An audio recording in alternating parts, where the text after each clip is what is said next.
Hello, I am the Wizard of Tales, and I'm here to guide you today. I know this video is the perfect companion to help my dear dreamers relax and drift off to sleep.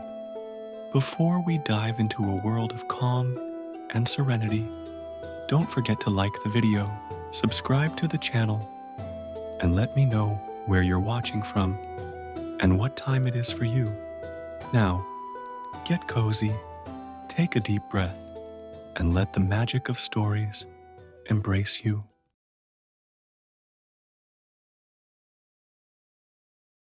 In Mr. Nicolaus' little toy store, where the dust danced gently under the golden rays that came through the old windows, a very special box awaited its fate.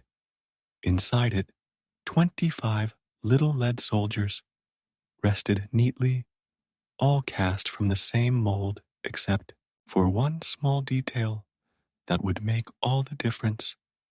The last little soldier had been born with only one leg.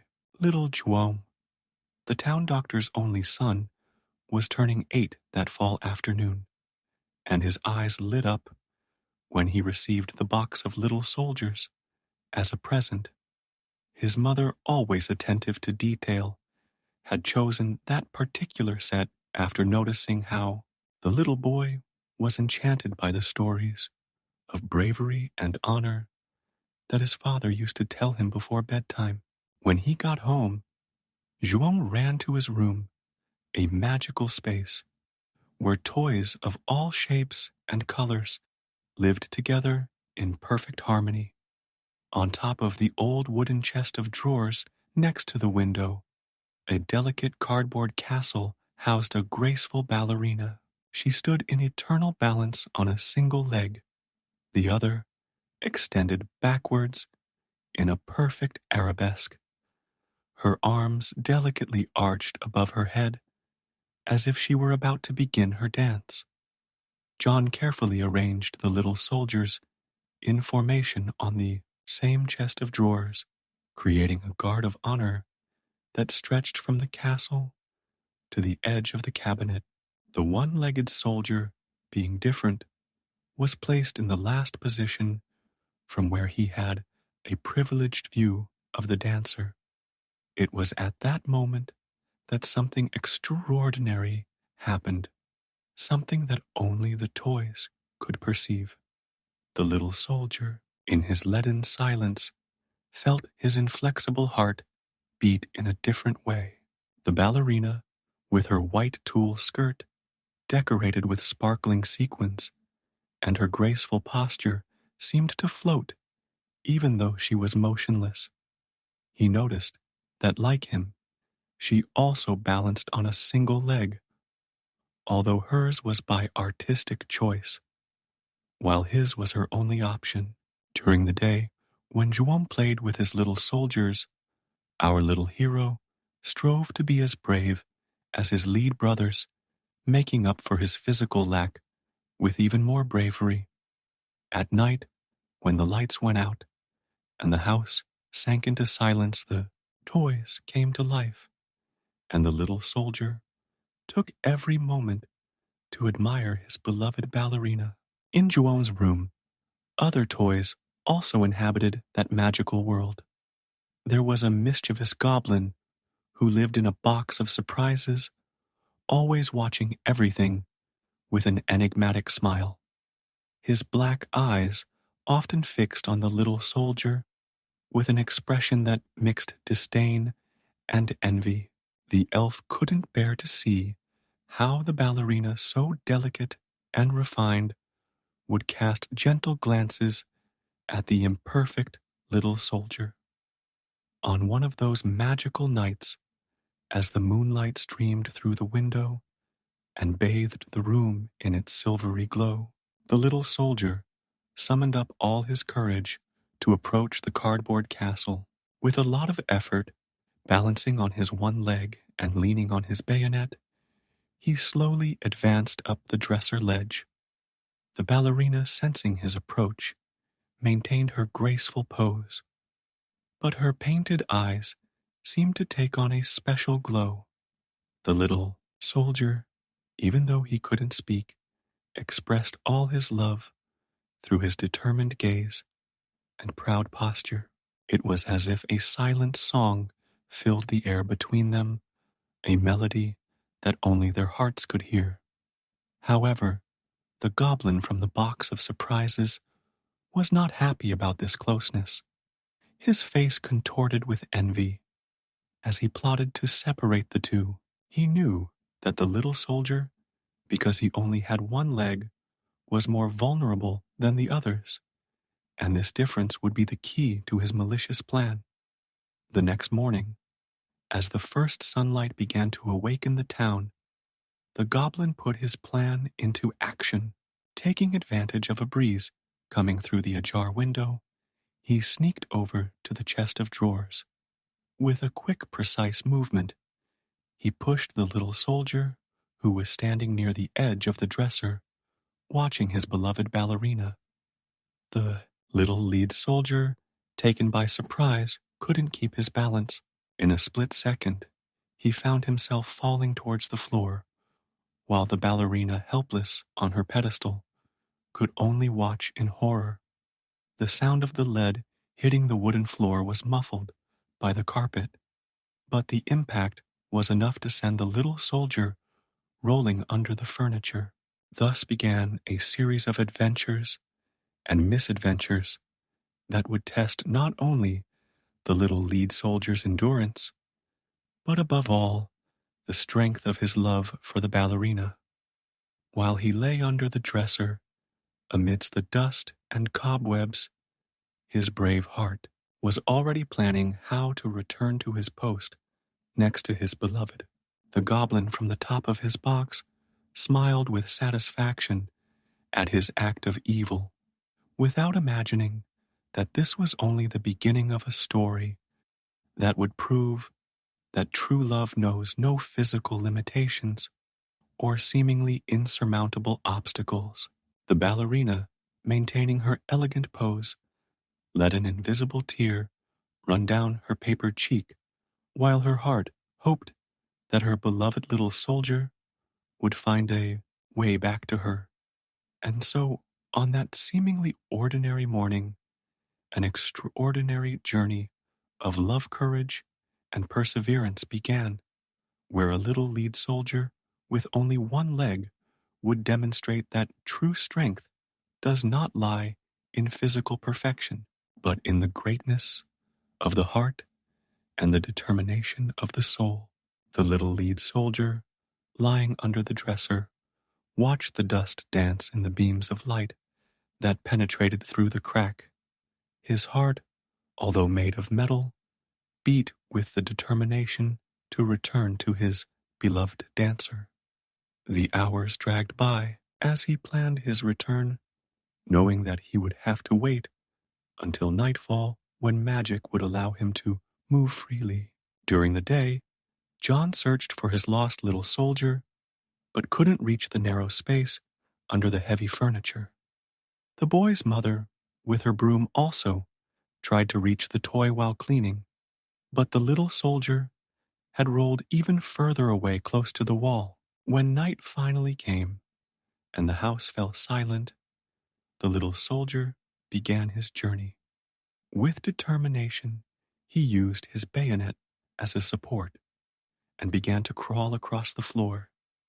The distance to the dresser leg seemed endless, but each movement brought him a little closer to his goal. High above the ballerina maintained her graceful pose, but her eyes were fixed on the darkness below, waiting for a glimpse of her beloved little soldier. The goblin, satisfied with his mischief, watched everything with a malicious grin, planning new obstacles for the brave soldier. As he crawled along, the little soldier found a small stuffed mouse, long forgotten, under the dresser. The toy, covered in dust, offered to help the soldier. "I can take you to the edge of the carpet," he whispered, "but watch out for the house cat, who often comes by at night." Accepting the help, the little soldier climbed onto the stuffed mouse's back and moved quickly through the darkness. The soldier's heart was pounding a mixture of hope and apprehension. Every meter he traveled brought him closer to his beloved, but also exposed him to new dangers. As they reached the edge of the carpet, a familiar noise made the stuffed mouse freeze. Whiskers, the family cat, entered the room through the ajar door. His yellow eyes shone in the darkness as he sniffed the air, sensing the unusual movement. The little soldier, knowing he couldn't turn back, thanked the mouse and continued on his own, creeping even more cautiously. Every move had to be calculated so as not to attract the feline's attention. The wooden floor, with its gaps and irregularities, made the journey even more challenging. From her elevated position, the dancer watched the scene with a heavy heart.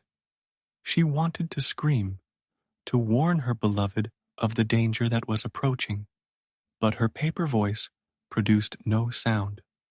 The goblin, on the other hand, took the opportunity to create more confusion. With one swift movement, he dropped a small marble, which rolled across the floor, making a soft noise, but enough to attract Mustache's attention. The cat, intrigued, began to approach the spot where the little soldier was. In a moment of pure instinct, the little soldier threw himself into a crack in the floor, just in time to avoid the feline's curious paws. There, squeezed between the wooden planks, he could feel his leaden heart beating fast. The darkness was complete, but his determination remained unshaken. The little soldier had to wait patiently until Mustache lost interest and moved away. During this time, he thought of the ballerina, her delicate smile, and her infinite grace. It was this thought that gave him the strength to carry on, even when everything seemed to be conspiring against him.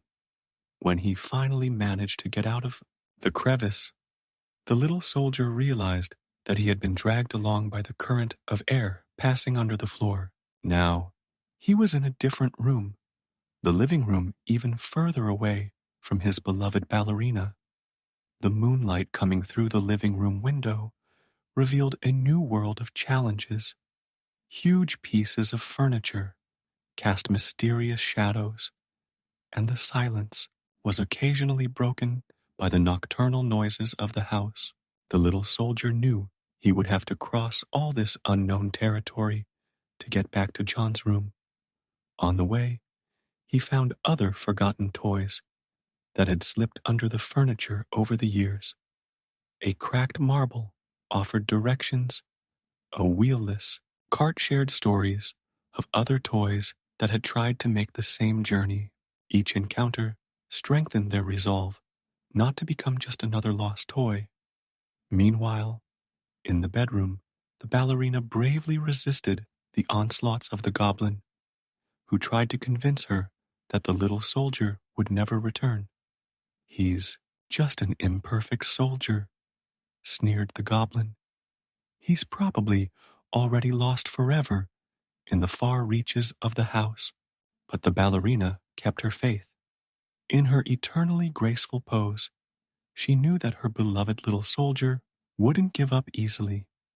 The love they shared was stronger than any physical obstacle or malicious provocation. The little soldier continued his journey around the room using his one leg and his bayonet to propel himself. Each movement was a test of balance and perseverance.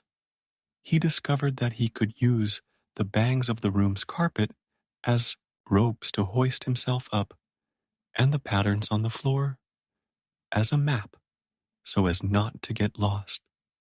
The night advanced, and with it grew the little soldier's urgency to return before dawn. He knew he had to find a way back to his room before the house woke up, and his movements were once again limited by daylight. His determination was fueled not only by his love for the dancer, but also by his desire to prove that his limitations did not define his worth. Every obstacle he overcame was a victory not only over the circumstances, but over the prejudice that the goblin represented. And so the little lead soldier continued his journey through the sleeping house, his heart full of hope and courage, while the ballerina, in her eternal arabesque, patiently awaited his return. The night still held many adventures and challenges, but true love has the power to illuminate even the darkest paths. The little lead soldier finally managed to find an opening that led to the kitchen, where the black and white tiled floor formed a giant tray under his feet. Dawn was approaching when he spotted something that made his metal heart freeze a small gap under the back door through which a stream of air was inexorably sucking him in. He tried to resist, but his one leg couldn't find enough support on the waxed tiles. In a matter of seconds, the little soldier found himself sliding towards the outside of the house. The morning breeze carried him across the garden, making him roll on the dew-damp grass. The sun was just beginning to rise over the horizon when the little soldier realized he was being dragged along by a stream of water from the rain that had fallen during the night. His leaden body, too heavy to swim against the current, was heading towards a storm drain. As he was carried, he thought of the dancer and how his love now seemed even more distant. The goblin would certainly be celebrating his misfortune, but the little soldier maintained his dignified posture even in the face of adversity. His determination remained as unshakable as the metal he was made of.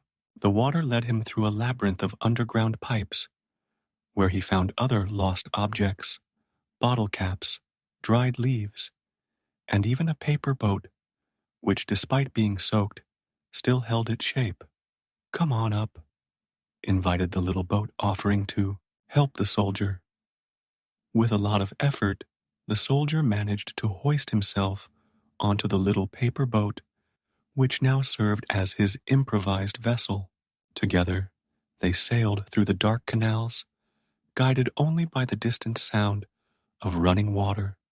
The little boat told the soldier stories of other objects it had found on its aquatic adventures. The journey through the tunnels seemed endless until a flash of light indicated the exit to a stream that ran through the city. The little soldier found himself sailing under the open sky, passing under bridges where children were playing without noticing the little sailor in his paper boat. In John's room, the ballerina remained in her pose, but her inky eyes looked sadder. The goblin, pleased with the disappearance of the little soldier, danced around her, humming taunts about how the imperfect soldier had been taken away forever. Back at the stream, the little boat and the soldier faced increasingly rough waters. "Hold on tight," shouted the little boat when they spotted a small waterfall ahead. The waterfall wasn't high, but for a lead soldier and a paper boat, it represented a formidable challenge. The impact of the fall was devastating. The paper boat, already soaked, finally broke apart, leaving the little soldier alone in the current. He maintained his impeccable posture, even as he sank his one leg and his bayonet pointed skywards as if in a final salute. Then something unexpected happened. A large fish, attracted by the glint of lead in the water, quickly approached, and in one sudden movement swallowed the little soldier whole. In the dark interior of the fish, the little soldier kept his composure, thinking that even this seemingly hopeless situation could prove to be an opportunity.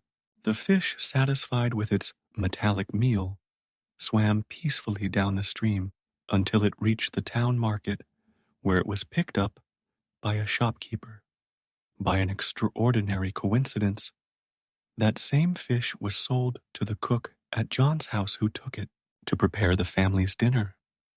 In the kitchen, when the cook cut into the fish, her eyes widened when she found the little lead soldier perfectly preserved inside. Recognizing it as one of John's little soldiers, she carefully cleaned it and gave it back to the boy. John, thrilled to have his lost soldier back, ran to put it back with the others on the dresser. The soldier's heart beat fast as he found himself once again close to his beloved ballerina, who maintained her graceful pose, but now had a special sparkle in her eye. The elf watched the scene in disbelief and anger, his apparently perfect plan having been thwarted by fate. The little soldier's determination and love had proved stronger than all the adversity he had faced. That night, when everyone was asleep, the little soldier told the other toys about his adventure. The ballerina listened attentively to every detail, her paper heart overflowing with joy at having her beloved back.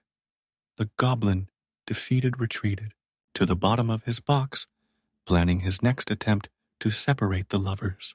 But the little soldier and the ballerina knew that their love had been strengthened by their trials. Every obstacle they overcame was proof that true feelings know no limits, be they physical or imposed by others. The little one-legged soldier had shown that true strength lies in the heart, no matter what material it is made of. As the moon bathed the room in its silvery light, the little soldier stood guard next to the cardboard castle, his one leg firm, his posture impeccable, his leaden heart beating to the same rhythm as his ballerina's delicate paper heart. The night had only just begun, and new adventures surely awaited our brave hero. Life in the playroom had resumed its routine, but something had subtly changed since the little soldier's return. The ballerina seemed to dance even more gracefully when night came, and her gaze met the little soldier's with an intensity that made the other dolls sigh with admiration. The goblin, however, had not given up his evil plans. For days, he silently watched the couple in love, studying their movements and waiting for the perfect moment for his revenge. His opportunity came on a particularly cold night when the family lit the fireplace in the living room to ward off the chill. John had brought some of his toys to play with by the cozy fire, including the little soldier and the ballerina. The boy created an elaborate story in which the brave soldier protected the delicate dancer from imaginary dangers. When sleep came, John was put to bed, leaving his toys on the side table in the living room. It was then that the goblin put his cruelest plan into practice. Taking advantage of a sudden gust of wind that came through the poorly closed window, he pushed the little soldier towards the flames of the fireplace. The little lead soldier, taken by surprise, felt the intense heat approaching his metallic body. The ballerina, witnessing the imminent danger, did something she had never done before. She broke her eternal pose. In one graceful, desperate movement, she launched herself towards her beloved, her paper skirt fluttering like wings. Her gesture of unconditional love, however, ended up sealing her own fate. As a spark leapt from the fireplace, hitting her delicate garment, the other toys watched in horror as the flames began to consume the paper and tulle that made up the ballerina. The little soldier, even as he felt his own leaden body begin to melt from the intense heat, kept his eyes fixed on his beloved. At that moment, there was no longer any difference between them. They were just two souls, united by the purest love. The elf, realizing too late the magnitude of his evil, tried to help, but the fire had already taken on irreversible proportions. The flames danced around the couple, creating ghostly shadows on the walls of the room.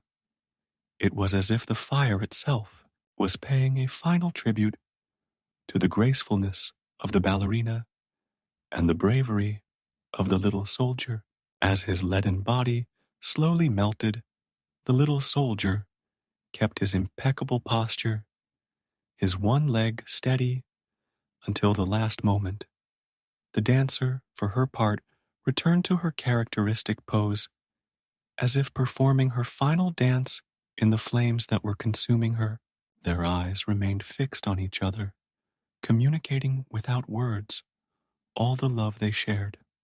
The heat from the fireplace turned the little soldier's lead into a small, shiny puddle, while the ballerina's ashes danced in the air like little black snowflakes. The other toys swore they saw for a brief moment two silhouettes rising from the flames, dancing together in perfect harmony, finally free of all physical limitations. The next morning, when the maid went to clean the fireplace, she found something extraordinary among the ashes, a small lead heart perfectly formed from the little soldier's molten metal. Next to it, mixed in with the ballerina's ashes, a delicate piece of paper in the shape of a star had survived the flames, as if fate itself wanted to preserve one last vestige of that transcendental love.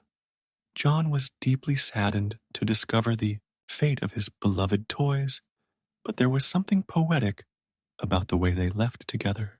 The elf, consumed by guilt, was never the same again. His mischievous smile disappeared, replaced by an expression of eternal regret. The other toys in the room turned the story of the little soldier and the ballerina into a legend told in whispers on silent nights. They talked about how true love knows no limitations, about how courage and devotion can overcome any obstacle, even death itself.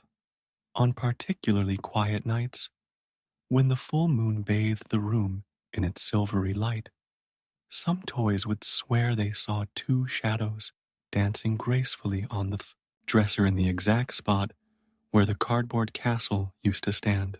It was as if the little soldier and the ballerina had found a way to continue their love story, transcending the barriers of the material world. The little lead heart and the paper star were carefully kept by John in a small music box which played a soft waltz tune. Every time he opened it, the boy remembered the story of the imperfect little soldier who proved to be the most perfect of lovers, and the ballerina who chose love above all else. And so, even after its seemingly tragic end, the story of the one-legged soldier and his ballerina lived on, inspiring others to believe in the transformative power of true love. For as the wisest toys used to say, it's not the physical shape that defines the greatness of a heart, but its capacity to love unconditionally. Years had passed since that fateful night, and John's room had changed considerably. The boy had grown up, and many of his old toys had been put away or given away, but the little music box containing the lead heart and the paper star remained on his desk like a precious treasure he refused to forget. One fall afternoon, similar to the one when the little soldier had first arrived at the house, John, now a young man, found his own 5-year-old son, Pedro, gazing curiously at the music box. The boy's eyes shone with the same intensity as his own had done so many years ago. "Dad, what is this box?" asked Pedro, his small hands gently touching the carved surface. John smiled and sat down next to his son. As he opened the box, the soft melody of a waltz filled the room, and the two small objects, the lead heart and the paper star, seemed to take on a special glow in the evening light. "This, my son, is the most extraordinary story I've ever known." John began, his eyes lost in memories, and so he shared with Peter the saga of the one-legged soldier and his beloved ballerina. The boy listened attentively, his eyes wide with fascination at each new twist in the narrative. While John was telling the story, something magical began to happen in the room. The light of the setting sun, filtering through the window, cast dancing shadows on the walls, and the melody of the music box seemed to take on new, deeper, and more meaningful notes. Peter, enchanted by the story, asked to hold the little treasures. John carefully placed the lead heart and the paper star in his son's little hands. The moment the objects touched the boy's skin, a soft, inexplicable wind blew through the room, making the curtains dance. "Dad, look," Peter exclaimed, pointing to the wall. The shadows had taken on different shapes. A little soldier and a graceful ballerina were dancing in perfect sync to the sound of the waltz. John blinked several times, unsure if his eyes were deceiving him, but the vision remained. The lead heart in Peter's hand began to emit a faint glow, and the paper star sparkled as if sprinkled with fairy dust. The magic that had once inhabited the playroom seemed to have reawakened, bringing with it the memories of a love that had transcended all barriers. The shadows on the wall told their own story. They showed the little soldier on his journey through the house, his adventure in the stream, the moment inside the fish, and finally the final dance in the flames. But this time, there was no sadness in the narrative. Instead, each scene pulsed with the celebration of a love that not even fire could destroy. Peter, amazed, watched the dancing shadows with the enchantment of childhood, that ability to see magic where adults see only the ordinary. John, for his part, felt transported back to his own childhood, remembering the nights when he watched his toys, imagining the secret lives they led when no one was looking. The melody of the music box reached its crescendo, and the shadows of the little soldier and the ballerina began to multiply, filling all the walls of the room. It was as if they were presenting a grand spectacle, a celebration of the eternity of their love. "Dad, they're still alive, aren't they?" asked Pedro, his voice full of hope. John hugged his son, realizing that some stories never truly end. They just find new ways to continue existing through the generations. "In a way, yes," replied João softly. "As long as there are people to tell their story, as long as there are hearts capable of understanding the depth of their love, the little soldier and the ballerina will live on." As evening approached, the shadows began to fade, but the glow of the lead heart and the paper star remained. Pedro carefully returned the objects to the music box, which continued its sweet melody. "Can I tell this story to my friends?" asked Pedro, his eyes still shining with emotion.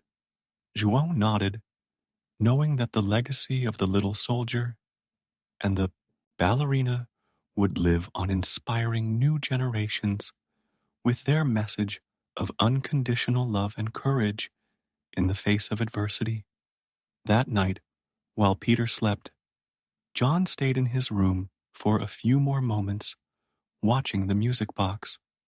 For a moment, He could have sworn he saw a reflection in the mirror, a little one-legged soldier, perfectly poised, dancing with a graceful ballerina, their movements in perfect harmony. And so, the story of the little lead soldier and his paper ballerina continued no longer just as a reminder of lost toys, but as an eternal testament to the transformative power of true love.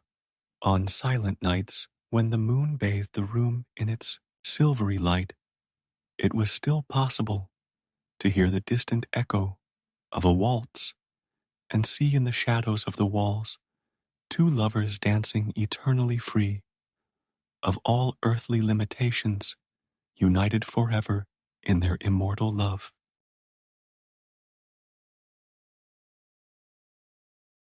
In a small village on the banks of a serene river lived an old miller with his 3 children. The man didn't have great wealth, but he had enough to support his family with dignity and teach his children important values. When old age finally took its toll, and the miller felt his time was coming to an end, he called his 3 sons to share his modest inheritance. To the eldest son, he left the mill, his main source of income and livelihood. To the middle son, he bequeathed his small flock of sheep and the donkey that helped with the heavy work. And for Lucas, the youngest, only a cat, remained an orange-haired feline that used to hunt mice in the mill. Young Lucas, who had always been kind and optimistic, tried to hide his disappointment at such a modest inheritance, but his heart was heavy with worries about how he would survive from then on. The morning after his father's funeral, as Lucas sat sadly on a tree stump near the mill, contemplating his uncertain future, something extraordinary happened. The cat, which until then had seemed like an ordinary feline, approached, and to the boy's complete astonishment, began to speak in a soft, articulate voice. "My young master, don't look so glum. If you get me a pair of boots and a burlap sack, I promise to turn your fortunes around in a way you never imagined possible." Lucas almost fell off the stump with shock. He rubbed his eyes several times, thinking he was dreaming, or that the sadness of his father's death was affecting his mind. But no, the cat was still there, sitting elegantly with its tail wrapped around its paws, looking at him with its golden eyes, full of intelligence. Do you speak?" stammered Lucas, still stunned by the discovery. "Of course," replied the cat, licking a paw with the utmost dignity. "And I can do a lot more than that if you trust me. So what do you say? Can you get the boots and the bag?" Lucas, who had nothing to lose, decided to bet his last coins on the boots the cat was asking for. Using the money he had saved from his occasional jobs in the village, he bought a nice pair of leather boots from the local cobbler and a sturdy burlap sack from the shopkeeper. The cat, who introduced himself as Felix, put on the boots with surprising elegance. It seemed as if they had been made especially for him, and his naturally haughty posture became even more noble. With his bag slung over his shoulder, he bowed gracefully to Lucas. "Now, my dear master, our great adventure will begin. But first I need you to trust me completely. There will be times when my actions may seem strange, or even dubious, but I ask you to keep your faith in me." Lucas, still fascinated by the surreal situation he found himself in, nodded in agreement. What else could he do? His older brother had already taken over the mill, and the middle one had left with the sheep for greener pastures. He was alone in the world, with only a talking cat for a companion. Felix began to explain his plan, and as he spoke, Luke's eyes grew wider and wider. It was a daring plan, bordering on the absurd, but there was something about the cat's confidence that made it seem possible. The feline talked about kings and princesses, about lands and titles of nobility, about a life of luxury and abundance. But that's crazy, protested Lucas, when Felix had finished explaining his ideas. I'm just the youngest son of a miller. How can I pass myself off as a nobleman? Ah, my young master, purred Felix with a sly smile, you underestimate the power of presentation and persuasion. Leave that to me. After all, who would suspect the words of a cat in boots who frequents the royal court? Over the next few days, Felix began to put his plan into action. Every morning, he went out with his burlap sack and returned with gifts for the king fat hares, juicy partridges, and other noble game. He always presented himself to the court with impeccable elegance, announcing that the gifts had come from his master, the Marquis of Carabas. Lucas, meanwhile, remained hidden, following Felix's instructions to the letter.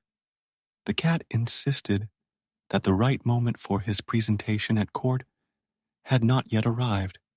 It was first necessary to establish a reputation, to create an aura of mystery and interest around the supposed Marquis. Anticipation, my dear Lucas, is a powerful tool, explained Felix. The more the king hears about the mysterious Marquis of Carabas, the more eager he will be to meet him. And so, while the cat worked behind the scenes, weaving his web of stories and preparing the ground for his grand plan, Lucas began to learn from his cunning companion. He watched how Felix behaved, his elegant way of speaking, his refined gestures. The cat wasn't just creating an illusion, he was preparing Lucas to live up to it.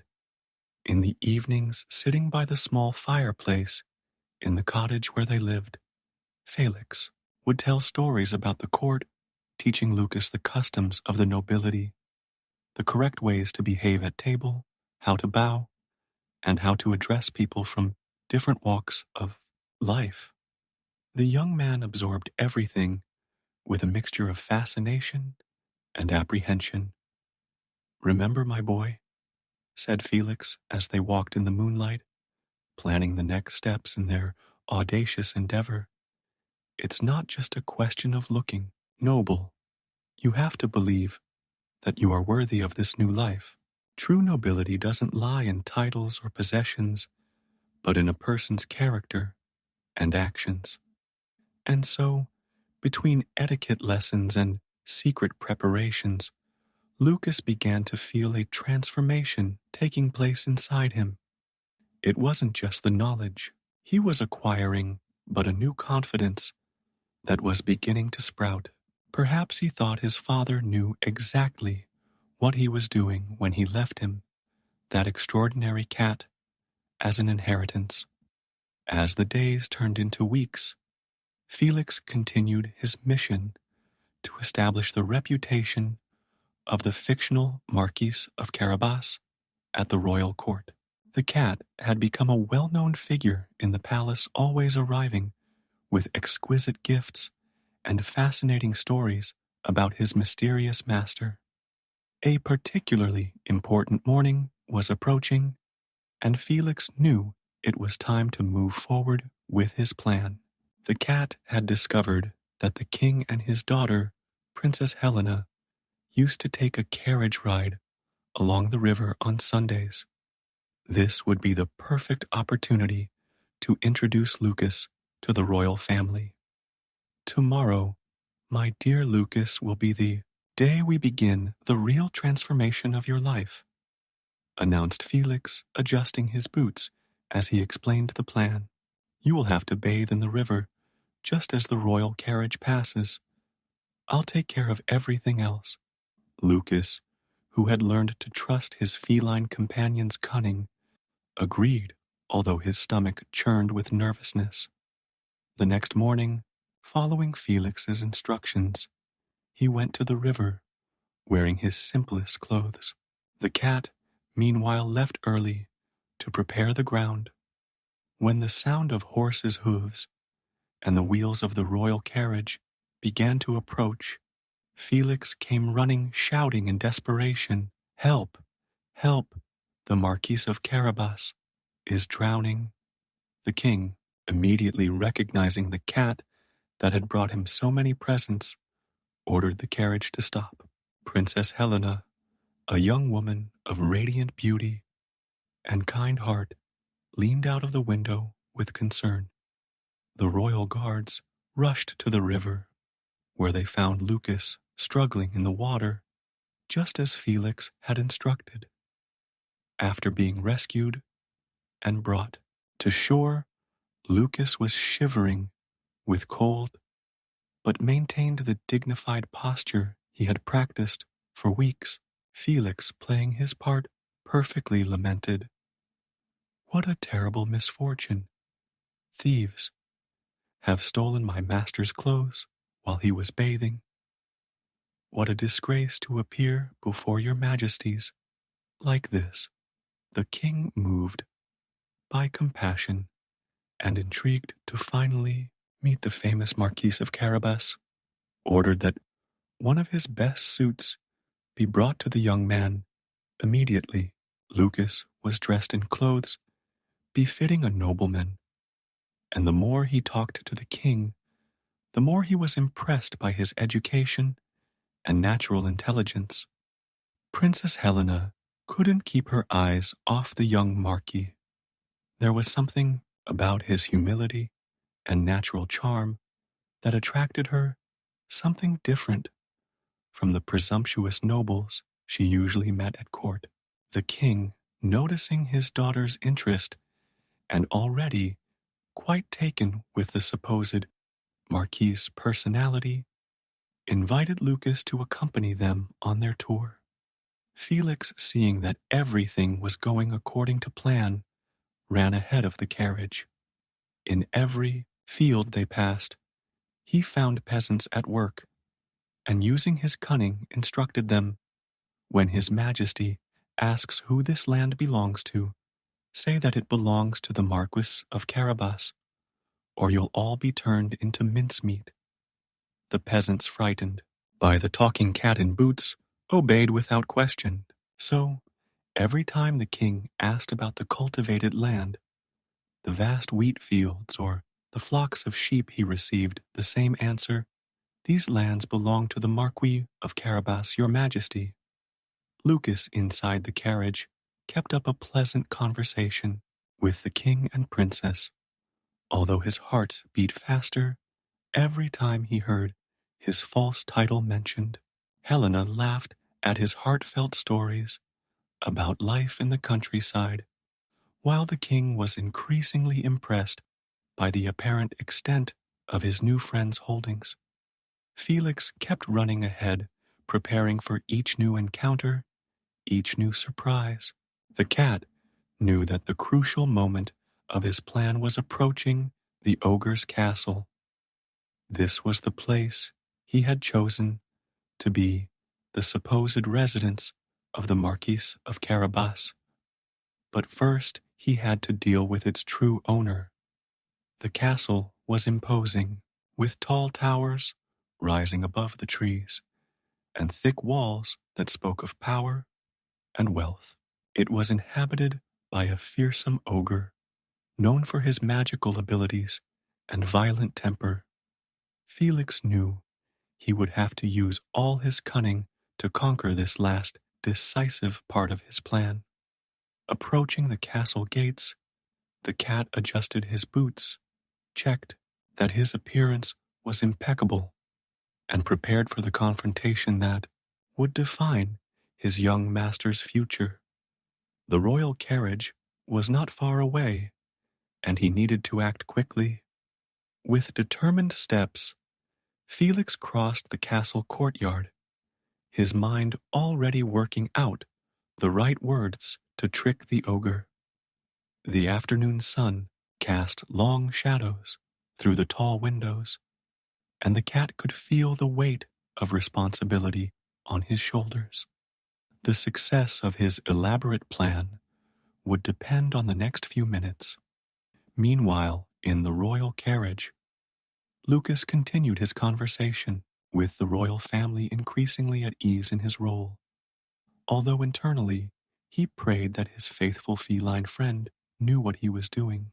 Princess Helena had approached him during the trip, and their fingers occasionally touched, sending shivers of excitement throughout his body. The king, watching the interaction between the young people with approval, was already beginning to make plans in his mind. Such a wealthy, yet modest nobleman would be an excellent match for his daughter. What's more, the extent of the lands they had seen during their tour had made a deep impression on him. The carriage began to climb the hill towards the castle, and Lucas could feel his heart racing. Whatever Felix was planning, it was about to happen. The miller's young son, now dressed like a nobleman, looked out of the window at the looming castle towers, wondering what new trick his cunning feline companion had up his sleeve, or rather inside his boots. Felix entered the ogre's castle with deliberate steps, his boots echoing through the stone corridors. The interior was as grand as it was intimidating, with luxurious tapestries and finely crafted furniture. Following the rumors about the ogre's vanity, the cat knew exactly how to manipulate him. He found the creature sitting on an ornate throne, its sheer size making the furniture seem small in comparison. The ogre, on seeing the cat in boots, let out a thunderous laugh that made the window shake. "What brings such a well-dressed cat to my castle?" asked the ogre, amused by the unusual situation.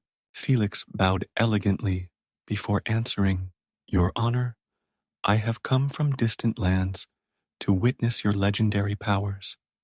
They say your magic is incomparable, that you can transform yourself into any creature you wish. I confess I have my doubts about such ability." The ogre, touched in his weak spot, stood up indignantly. "You doubt my powers, watch me." In an instant, he transformed into a majestic lion, roaring deafeningly. Felix, keeping his composure, merely arched an eyebrow. "Impressive, no doubt. Transforming yourself into something bigger is relatively simple, but I confess that I doubt you can transform yourself into something small, like a mouse. That would require real mastery." The ogre's wounded pride made him fall straight into the trap. "Ha, watch! Again, insolent cat." The next moment, where a ferocious lion once stood, a small gray mouse was now running. With the agility that only felines possess, Felix leapt on the mouse, catching it in his claws.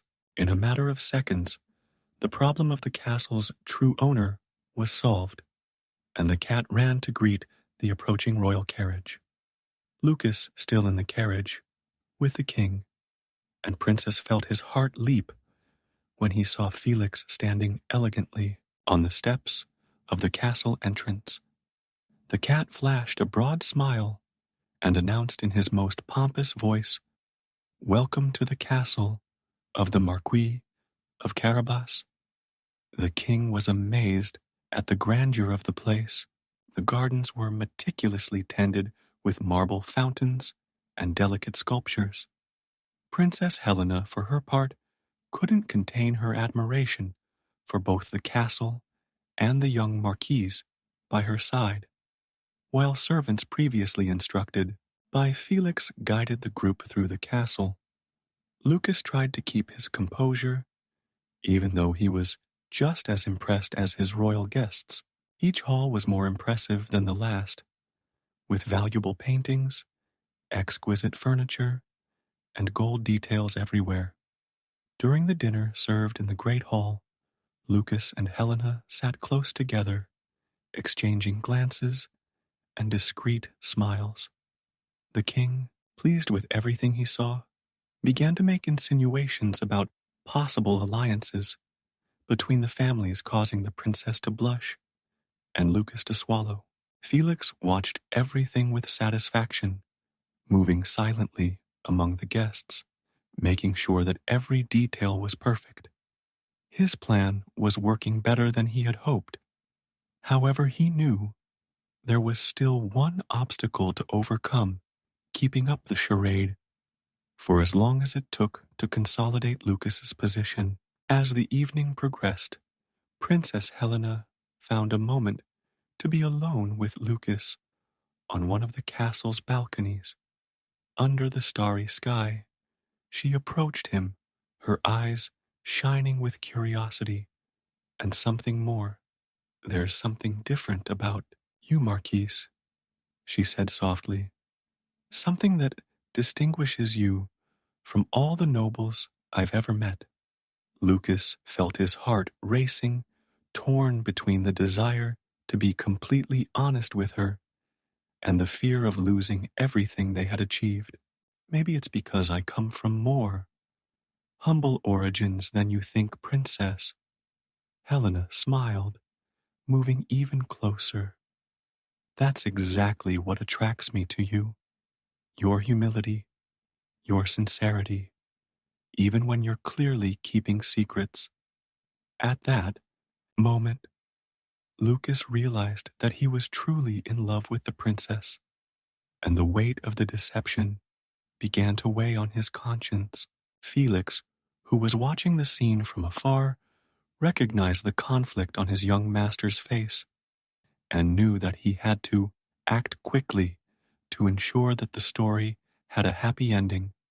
The cat began to work out the final phase of his plan, one that would turn the lie into truth in a way that no one could question.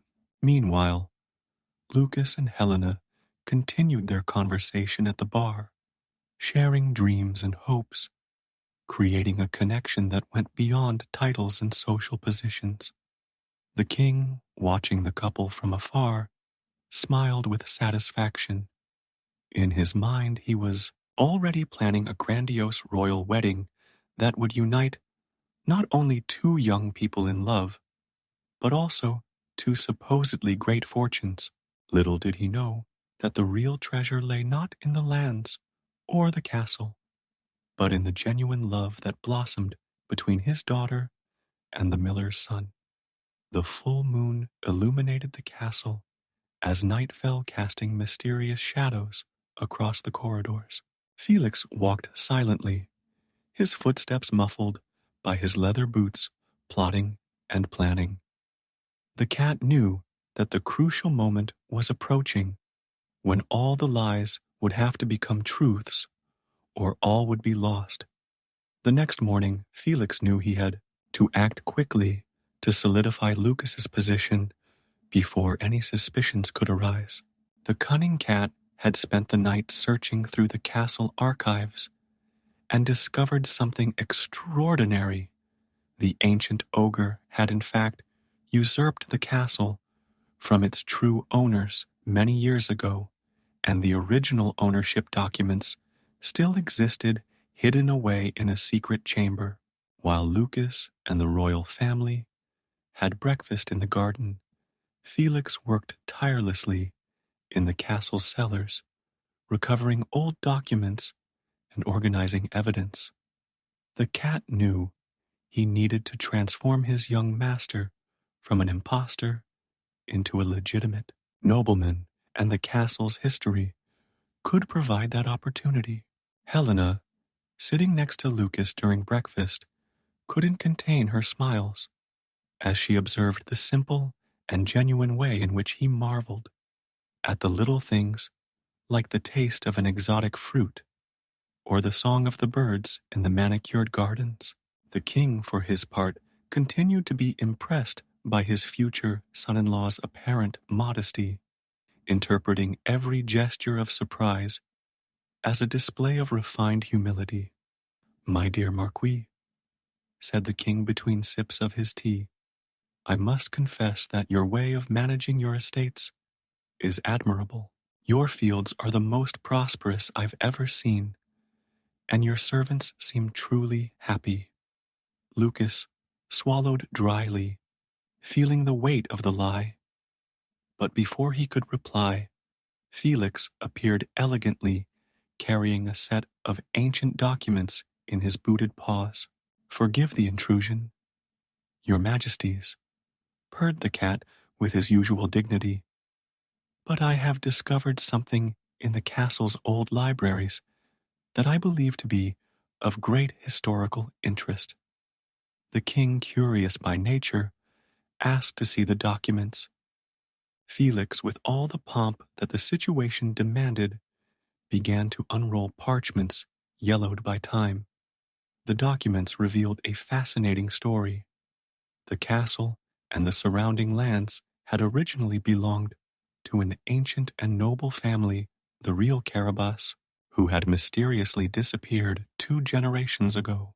"And the most extraordinary thing, your majesty," continued Felix, his golden eyes shining with cunning, "is that I have found evidence linking our young Marquis to this noble lineage. It seems that his family was forced into hiding, living as ordinary people after the ogre usurped their lands." Lucas looked at his feline companion with a mixture of astonishment and admiration. Somehow Felix was turning his lie into a truth even more extraordinary than the fiction they had created. Princess Helena, who had approached to examine the documents, held Lucas's hand tightly. "That explains so much," she whispered. "The way you behave so different from the other nobles. You were brought up away from it all, unaware of your true heritage." The king studied the documents carefully, occasionally letting out exclamations of surprise. Felix had done meticulous work, including family trees, property records, and even old correspondence that corroborated his story. "This is extraordinary," the king finally exclaimed. "A true Carabas, returning to claim his rightful inheritance after all this time, and to think that fate brought him back just when that terrible ogre. By the way, where is he?" "Ah, the ogre," replied Felix softly, "decided to leave suddenly last night, leaving a written confession about his illegal usurpation of these lands. I think his conscience has finally caught up with him." Lucas, who was beginning to understand the genius of Felix's plan, felt a wave of gratitude for his cunning friend. The cat wasn't just creating an elaborate lie, it was revealing a long-forgotten truth, and in the process, legitimizing Lucas's position in a way that no one could question. As the day progressed, more details of the story of the real Carabas came to light. Felix had skillfully interwoven historical facts into his narrative, creating a tapestry of events so convincing that even the king's most skeptical advisors were forced to accept its veracity. Helena spent the rest of the day at Lucas's side, helping him to rediscover his family heritage. Every room in the castle took on new meanings as Felix revealed stories about the ancient Carabas, and Lucas found that he could easily embody this new role, not as an imposter, but as someone who had finally found his true place in the world. The king, completely convinced by the story and the documents presented, immediately began making plans for a great celebratory banquet where he would officially announce his daughter's engagement to the rediscovered Marquis of Carabas. It's like a fairy tale come true, sighed Helena, as she walked with Lucas through the gardens at dusk. A prince disguised as a commoner returning to reclaim his kingdom. Lucas, looking into the princess's eyes, felt that he could finally be completely honest at least about his feelings. The real treasure I have found here is not these lands or this castle, he said softly, but you, my princess. Felix watched the couple from afar, satisfied with the outcome of his plans. The cat knew that his cunning had not only secured his young master's future, but also provided a happy ending that would benefit everyone. The castle lands would once again prosper under Luke's fair stewardship, and the kingdom would gain a future ruler who understood both the nobility and the common people. In the days that followed, the castle buzzed with preparations for the great celebratory banquet. Luke is now officially recognized as the legitimate Marquis of Carabas, dedicated himself to learning about the administration of his lands, always under the watchful eye and insightful advice of Felix. The cat had become an even more respected figure at court, known not only for his cunning, but also for his wisdom in matters of state. The king's advisers often sought his opinion, and Felix took every opportunity to strengthen his young master's position. One afternoon, while Lucas and Helena were strolling through the fields surrounding the castle, they came across a group of peasants working on the harvest. To the princess's surprise, Lucas didn't hesitate to roll up the sleeves of his thin shirt and join them, demonstrating a skill that could only come from years of practical experience. You see, my princess, he said, holding up a handful of golden wheat. This is the true wealth of our land. It's not the gold and jewels of the castle, but the honest work of these people and the fruits that the land gives us. Helena, instead of being scandalized by her fiancé's unconventional behavior, smiled with admiration. That's why you'll make an even better ruler, she replied. You understand both the world of nobles and that of ordinary people. Meanwhile, at the castle, Felix was overseeing the preparations for the banquet with his usual efficiency. The cat had insisted on inviting not only the nobility, but also representatives from all the towns and villages in the lands of Carabas. A true leader, he explained to Luke, must be recognized and respected by all his subjects, not just the nobles. On the night of the great banquet, the castle glowed with thousands of candles. The halls were decorated with fresh flowers and glittering tapestries, and the tables bowed under the weight of delicacies prepared by the best cooks in the kingdom. Nobles in their finest clothes mingled with villagers in their Sunday best, creating a unique atmosphere of celebration. It was during this feast that something extraordinary happened. An old peasant, on seeing Lucas, approached him with tears in his eyes. Young Marquis, he said tremulously, your face is identical to that of the old Lord Carabas, whom I knew in my youth. I was only a boy when the ogre took these lands, but I have never forgotten the kindness of our true Lord. The old man's tale spread quickly through the party, and more people began to come forward with similar stories. Memories long buried by fear of the ogre began to emerge, and the history that Felix had discovered in the documents came to life through the testimonies of the elders. Lucas, deeply touched by these stories, felt even more determined to honor the legacy that now truly belonged to him. It was no longer a question of maintaining a farce. It was about doing justice to a history that fate had intertwined with his own. The king, observing all this, called Luke and Helen to the center of the hall. In his strong, clear voice, he officially announced the engagement, but he did something more. He declared that after the wedding, the lands of Carabas would be elevated to the status of a duchy in recognition of their historical importance and the noble character of their current lord.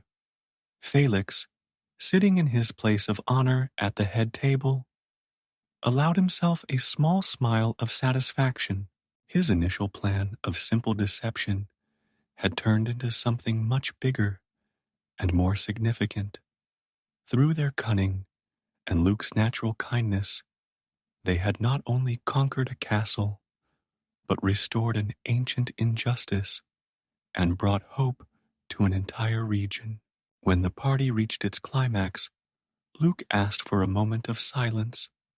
In front of all the guests, he knelt not before the king or the princess, but before Felix. "My faithful friend," he declared in an embarrassed voice, "you are not just a cat with extraordinary boots, but the wisest advisor anyone could wish for. From this day on, you will no longer be known simply as the Puss in Boots, but as Lord Felix, first counselor of the Duchy of Carabas." The hall erupted in applause, and even the most traditionalist nobles had to admit that there was something especially fitting about seeing such an extraordinary cat given an official title. Helena, with tears of joy in her eyes, hugged Lucas, whispering, "You've just proved, once again, why I love you so much."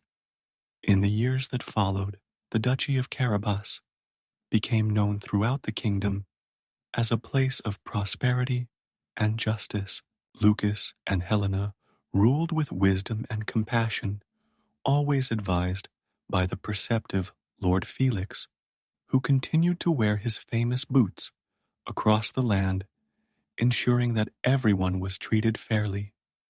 And so, what began as a simple inheritance, a cat left to a miller's youngest son, became a story of love, justice, and redemption. Felix had not only changed his young master's fate, but had helped create a legacy that would be remembered for generations.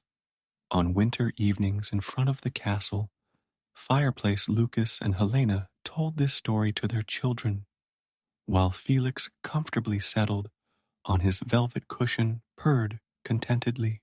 The cat knew that his greatest cunning was not in deceiving a king or defeating an ogre, but in recognizing and nurturing the true nobility that always existed in the heart of a simple miller's son.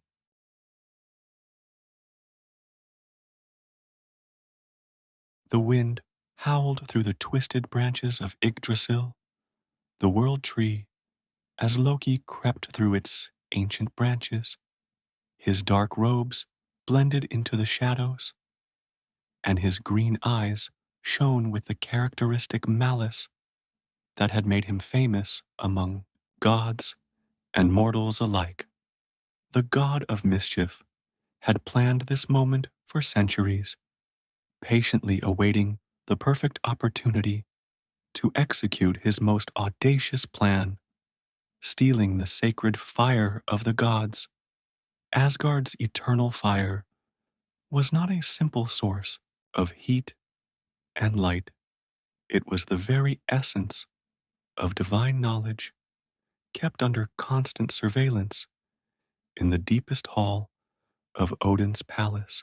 Loki knew that the guards would switch shifts, just as Heimdall, the all-powerful vigilante, would be forced to momentarily divert his attention to deal with a small distraction he himself had orchestrated on the borders of Jotunheim.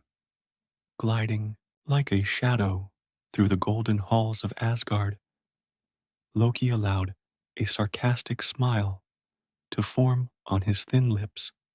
The Aesir always underestimated him, treating him as a mere troublemaker, a buffoon of the heavenly court. Little did they know that every mischief, every little chaos he caused, was just a rehearsal for this moment. The hall of sacred fire was guarded by 2 Valkyries, their armor gleaming in the light of the eternal torches. Loki took the form of Freya, the goddess of love and beauty, an illusion he had perfected over the years. My sisters, he spoke in the melodious voice of the goddess. Odin summons your immediate presence in the great hall. Urgent matters concerning Ragnarok.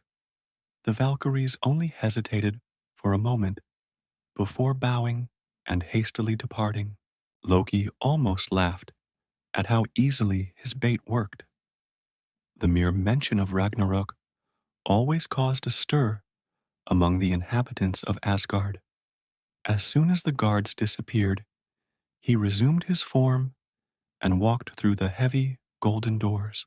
The sacred fire burned on a crystal altar in the center of the circular hall, its blue flames dancing in a hypnotic rhythm. Loki approached cautiously, feeling the ancient power emanating from the flames. As he stretched out his hands to capture a portion of the fire in a specially prepared container, something unexpected happened. The flames responded to his touch, not with hostility, but with a kind of recognition. An ethereal voice, ancient as the cosmos itself, echoed in his mind. Child of 2 worlds, bringer of chaos, at last you have come. Loki froze, his hands shaking slightly. In all his meticulous plans, in all his machinations, he had never considered that fire could be more than a source of power, that it could have a consciousness of its own. You seek knowledge, the voice continued, but you're not prepared for the truths I carry. Truths about the 9 worlds, about the gods you serve and despise, about your own destiny. A shiver ran down Loki's spine. The flames danced before him, casting shadows that seemed to tell stories on the walls of the room. Visions began to form in the fire, fragments of the past, present, and future, woven together in a tapestry of light and movement. Show me, Loki whispered, his thirst for knowledge momentarily overcoming his usual caution. The flames intensified, and he saw glimpses of events that left him stunned. Odin making dark pacts with entities beyond the understanding of the gods. Thor facing a force that not even his mighty hammer could stop, and himself at the center of a firestorm that consumed the 9 worlds. The sound of distant footsteps brought him back to reality. With quick and precise movements, Loki captured a portion of the sacred fire in his enchanted container. But something had changed. The fire was no longer just a prize to be stolen, but a riddle that promised answers to questions he didn't even know he had. As he escaped through the halls of Asgard, transforming into different forms to avoid detection, Loki felt the weight of his newfound knowledge. The fire in his hands pulsed like a living heart, whispering secrets that threatened to crumble everything he thought he knew about the gods, about Ragnarok, and about his own role in the fate of the 9 worlds.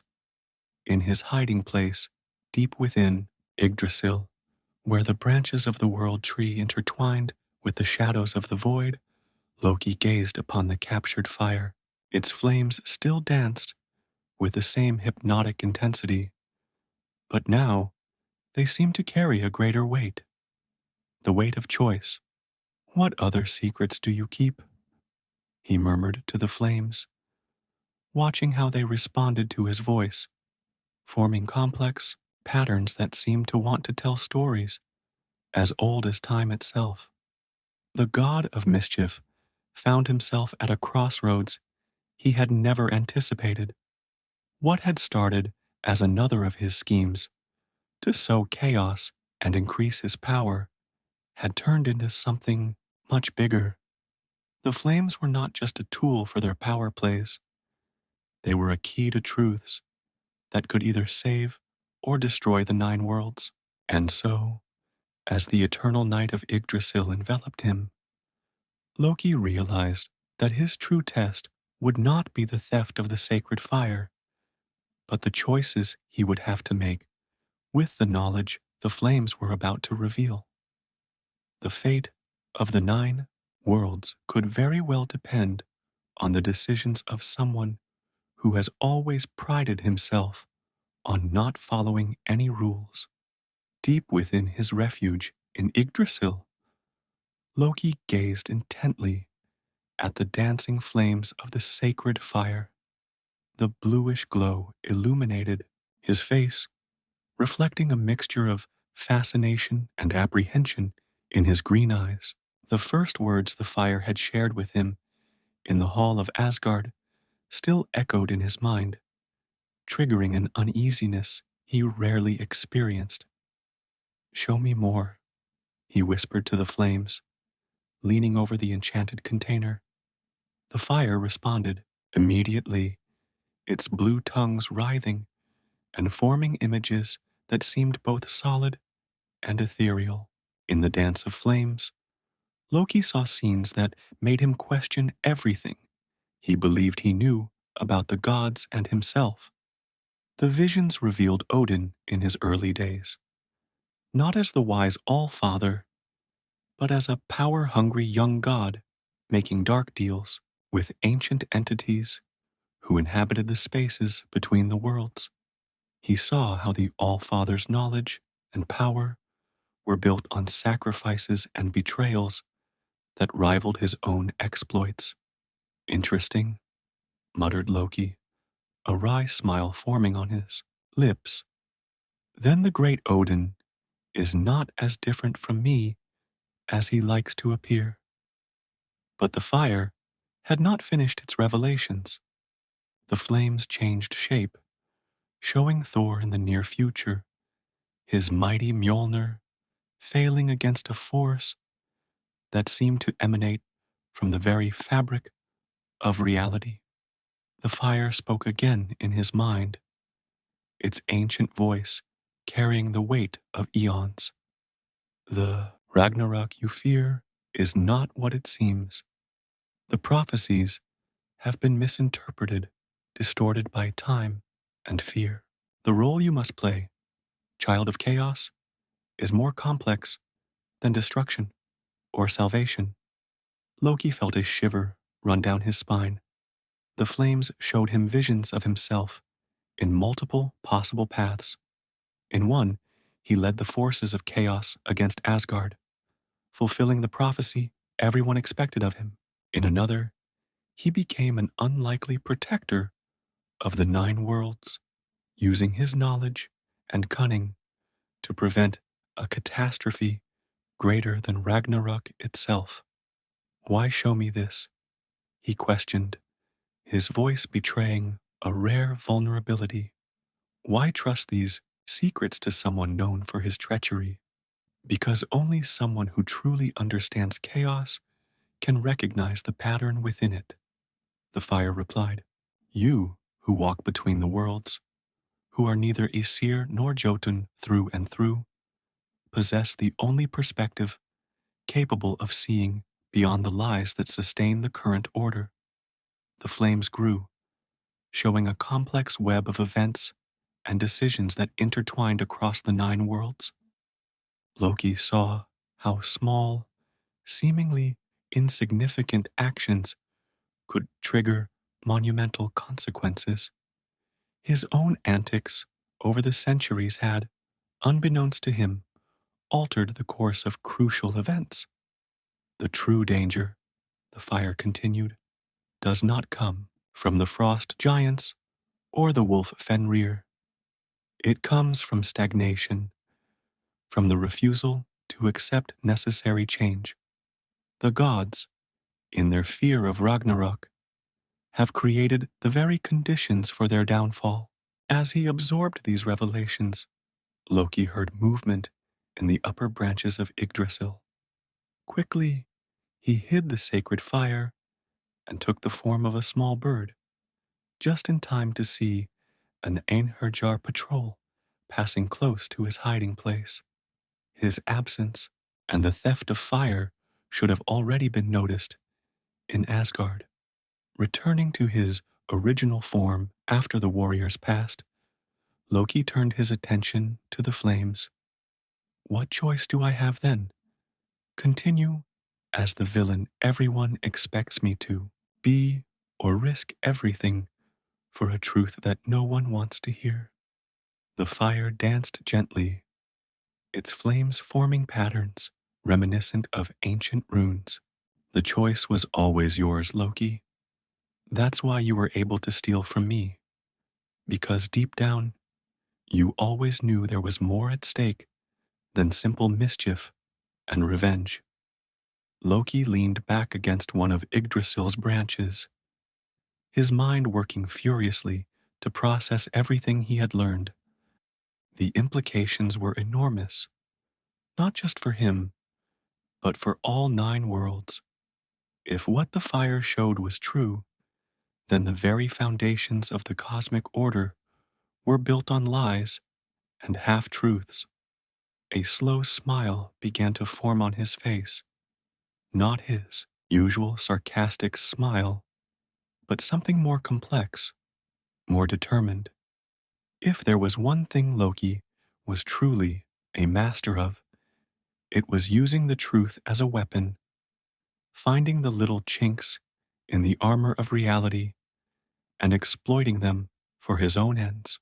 Very well, he said, standing up and adjusting his robes.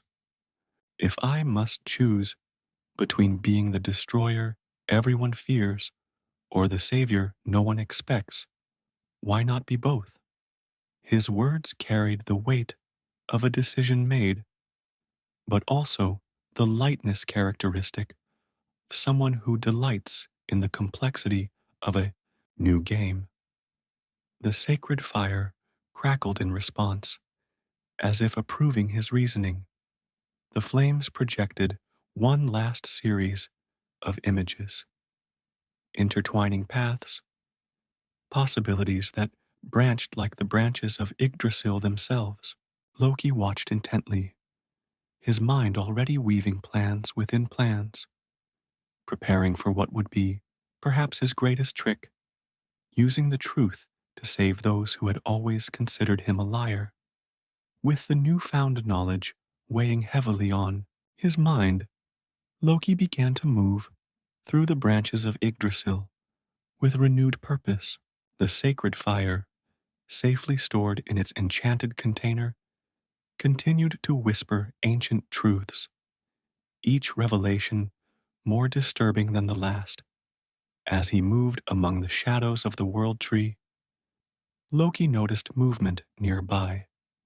The search for him had intensified. He could feel Heimdall's presence, trying to locate his position, the Guardian's gaze penetrating through the layers of reality that made up the 9 worlds. They don't understand what is really at stake, he muttered to himself, his voice barely audible among the whisper of the eternal winds that coursed through Yggdrasil. The sacred fire responded with a brief flash, as if agreeing with his observation. Deciding he needed a safer place to fully understand the revelations of fire, Loki went to one of his most secret hideaways, a cave deep within Nidavellir, the kingdom of the dwarves. It was a place that not even Heimdall knew, protected by enchantments as old as the 9 worlds themselves. Upon arriving at the cave, Loki began to mentally organize all the information that the fire had shared.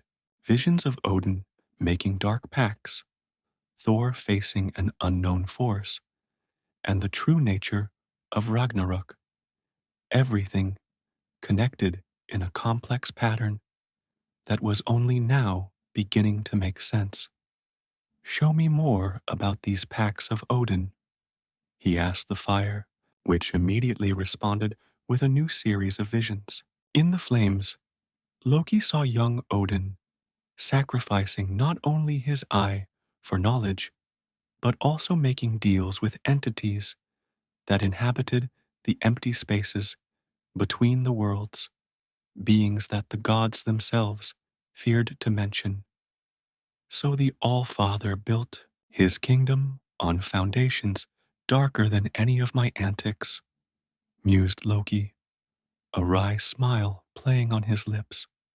The images continued to unfold, showing how these ancient pacts had begun to deteriorate, threatening the very fabric of reality. The fire then showed him something even more disturbing. The entities with which Odin had made agreements were storming out, dissatisfied with the direction that the nine worlds had taken. It was they, not the frost giants or the forces of chaos, who represented the true threat to the cosmos. That's why Thor won't be able to stop them with his hammer, Loki understood. You cannot combat the very forces that sustain reality with brute force. As he pondered these revelations, Loki felt a familiar presence approaching his refuge. Quickly, he hid the sacred fire and prepared himself for what he knew would be an inevitable encounter. Moments later, a figure emerged from the shadows, Sigyn, his wife, the only person in all nine worlds who had always remained by his side. I knew I'd find you here, she said, her eyes shining with a mix of concern and determination. All of Asgard is in an uproar over the theft of the sacred fire. Loki studied Sigyn's face for a moment, considering how much he should reveal. She had always been his most trusted confidant, but the truths he now possessed were too heavy even to share with her. What did you discover, Loki? Sigyn asked, approaching. I see in your eyes that this is different from your usual antics. What I have discovered, he replied carefully, may either save or destroy everything we know. The nine worlds are in greater danger than anyone knows, and not in the way the prophecies suggest. Sigyn nodded slowly, understanding the seriousness in her husband's voice. And do you plan to use this knowledge to help or to cause more chaos? Perhaps the matter is not that simple, Loki replied, allowing some of the sacred fire to manifest. The flames danced between them, casting shadows that told silent stories on the cave walls. Sometimes you have to embrace chaos to preserve order. As he explained to Sigyn what he had discovered, Loki began to formulate a plan. If the ancient entities were truly awakening, perhaps there was a way to use their own prophesied role in Ragnarok to prevent an even greater catastrophe. I'll need your help, he finally told Sigyn. What I intend to do will seem crazy to everyone, but it is the only possible path. Sigyn held his hand, her touch conveying all the trust she had always placed in him. I will be by your side, as I always have been. But Loki, be careful. You're playing with forces beyond even your understanding. That is exactly why I must act, he replied, his gaze fixed on the dancing flames. Because I'm the only one who understands that sometimes you have to break the world to save it. The sacred fire crackled in approval, its flames forming patterns that suggested unexplored paths and possibilities. Loki knew time was short. Soon, the forces of Asgard would find him, and the ancient entities would continue their inexorable awakening. With Sigyn by his side and the power of sacred fire in his hands, Loki began to plot the first steps of his most audacious plan, a plot that would require all his cunning, and that, if successful, could rewrite the very destiny of the nine worlds. Deep within Nidavellir, Loki and Sigyn worked tirelessly to shape the plan that could save or doom the nine worlds. The sacred fire continued to reveal secrets, each new piece of knowledge adding layers of complexity to the plot Loki was weaving. The dwarves have always been masters at forging not only weapons, but destinies, murmured Loki, his fingers gliding over ancient runes etched into the cave walls. We'll need your help with what comes next. Sigyn watched as her husband worked, recognizing in his movements the same focused energy that preceded his greatest tricks. What exactly do you intend to forge here? Not a weapon, replied Loki, an enigmatic smile playing on his lips, but a key capable of opening or closing the ancient doors that Odin left ajar with his pacts. Sacred fire crackled in the enchanted vessel, projecting visions of the ancient entities that roiled in the spaces between the worlds. Loki had understood that he could not face them directly. It would be necessary to use his own nature against them. The entities feed on chaos and change, he explained to Sigyn, but they are also bound by patterns and cycles. Ragnarok is not just a prophecy of destruction, it is a necessary cycle of renewal that they themselves helped to create. As he spoke, Loki began to trace complex patterns in the air, using sacred fire to materialize his thoughts. The flames danced at his command, forming a web of possibilities and consequences that stretched across the nine worlds. If I can convince everyone that I am fulfilling my prophesied role, that of Herald of Ragnarok, I may actually be setting a bigger trap, he continued.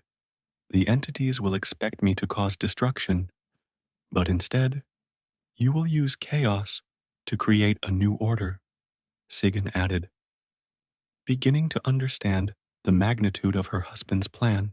At this moment, a tremor ran through Yggdrasil, causing even the depths of Nidavellir to shudder. Loki and Sigyn exchanged worried glances. The awakening of the ancient entities was accelerating. We must act quickly, said Loki, putting away the sacred fire and preparing to leave. First stop, the dwarven halls. Afterwards, I'll need you to take a message to Thor. Thor? Asked Sigyn, surprised. He's the first one who will try to capture you. Exactly, Loki replied with a sly smile. And when he comes after me, I will be taking the first step of my plan.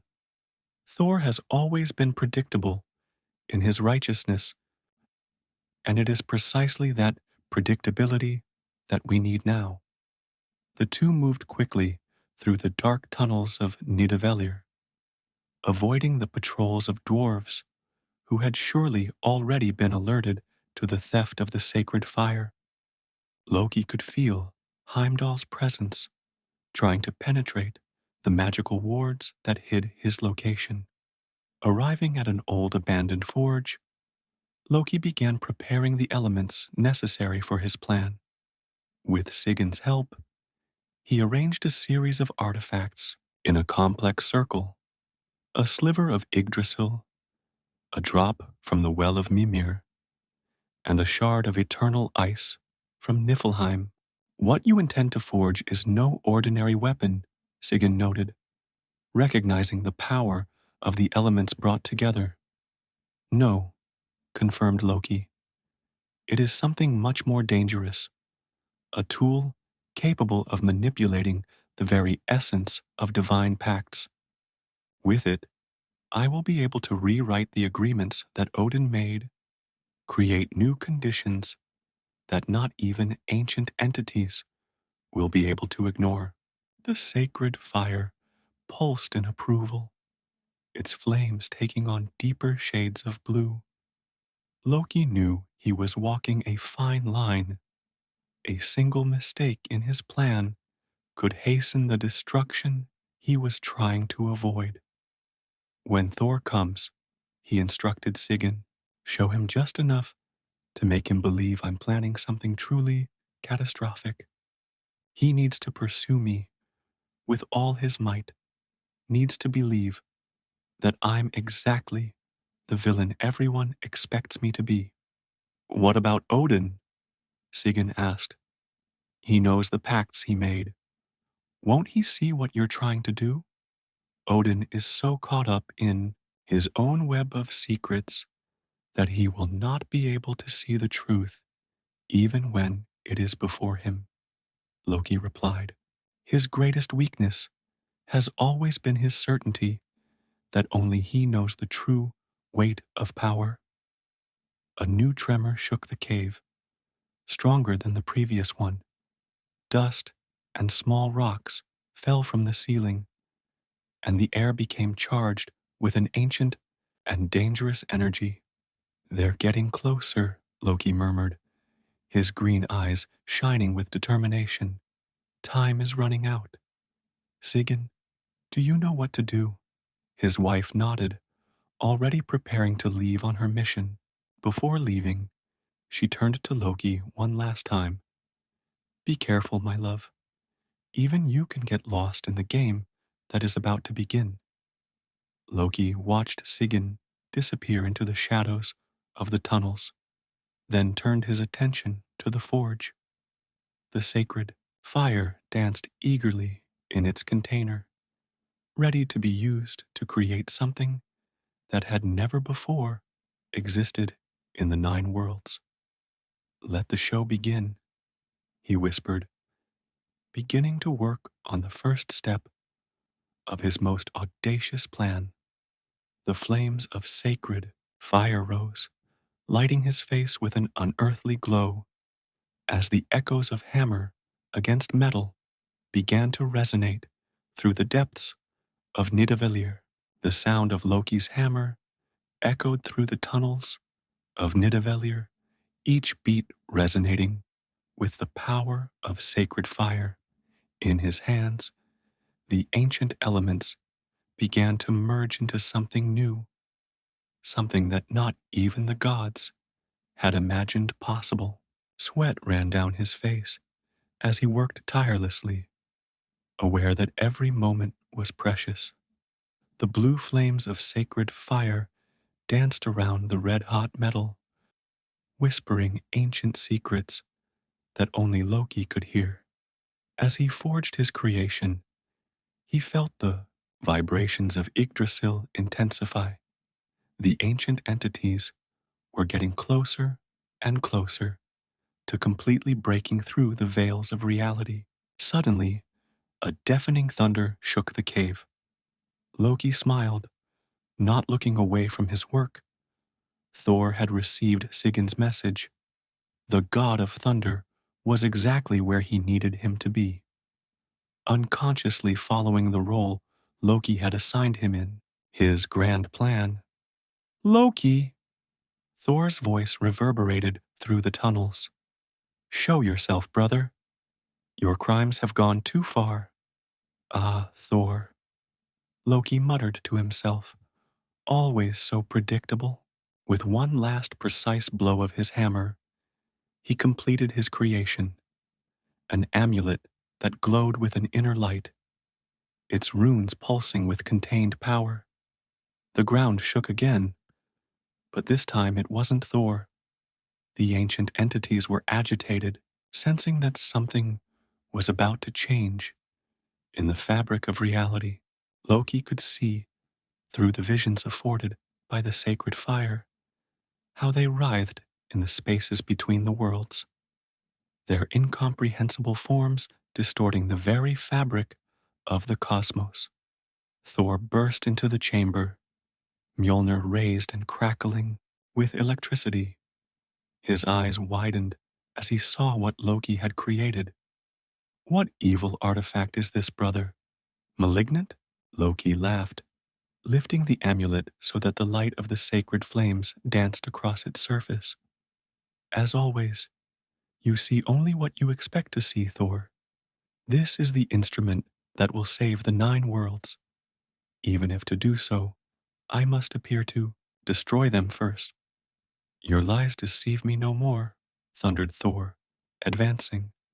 Return the sacred fire, and perhaps Odin will be merciful. Merciful? Loki's voice took on a more serious tone. How was he merciful when he made pacts with forces that even he did not fully understand? Forces that now threaten to devour everything we know? Before Thor could respond, a new presence made itself felt in the cave. The air grew thick, charged with an ancient and dangerous energy. The shadows themselves seemed to come to life, and through them, Odin emerged, his single eye glowing with a mixture of anger and concern. So you found out, said the Allfather, his voice heavy with the weight of thousands of years of secrets. Yes, Loki replied, his smile fading. The sacred fire showed me the truth. It showed me the agreements you made to build your kingdom, the commitments you made to forces that now come to take their toll. Thor looked from one to the other, confused. Dad, what is he talking about? A more violent tremor shook the cave, and for a moment, reality seemed to distort. Through gaps in the very fabric of space, glimpses of impossible shapes and colors that shouldn't exist began to manifest. There is no more time, Loki declared, raising the amulet. The ancient entities are coming, and with them, a Ragnarok, very different from what the prophecies predicted.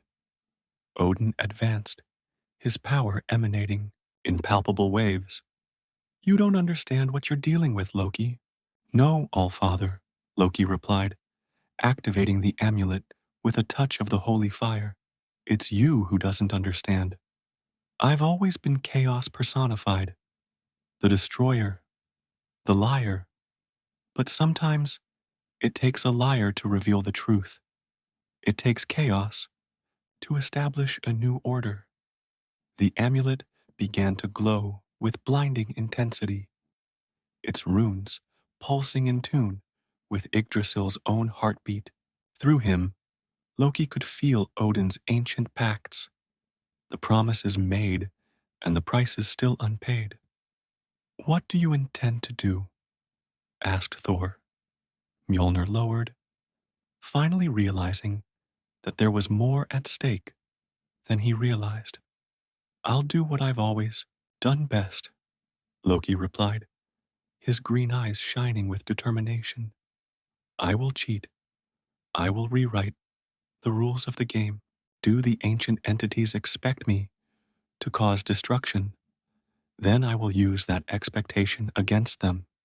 With a fluid gesture, Loki channeled the power of sacred fire through the amulet, beginning to rewrite the very foundations of divine pacts. The ancient entities, drawn by the chaos they expected him to cause, would find themselves trapped in a new arrangement, one that would keep them dormant for another few millennia. The cave shook violently, fragments of reality breaking away like shards of broken glass. Thor and Odin watched helplessly as Loki performed his greatest trick, using the very nature of chaos to create a new order, turning his prophesied destruction into an act of preservation. You always underestimated me, father, Loki said, his voice charged with power. It was always assumed that I would cause the fall of Asgard, but sometimes you have to look like the villain to be the hero no one expected.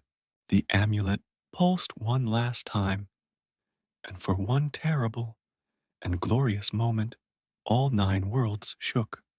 Then, gradually, reality began to stabilize. The cracks in the fabric of the cosmos closed, and the ancient presences retreated, restrained by new bonds that not even they could easily break. Loki staggered, exhausted by the effort of rewriting the very laws of reality. Thor caught him before he fell, an instinctive gesture of brotherhood that transcended their differences. Did you know this would happen? Asked Thor, still trying to fully comprehend what he had witnessed.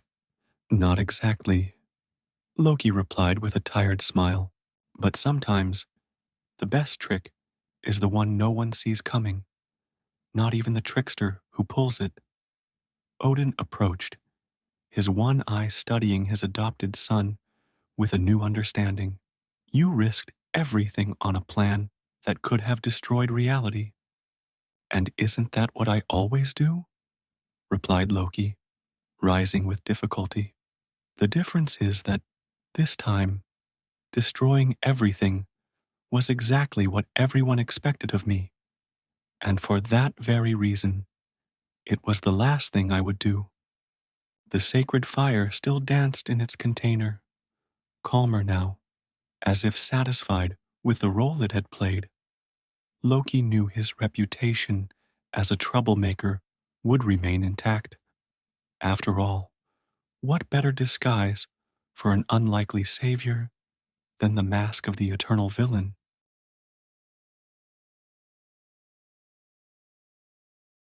Tara's hall glowed in the light of hundreds of candles, their flames dancing on the ancient stone walls as guests celebrated what must have been the grandest wedding in medieval Ireland.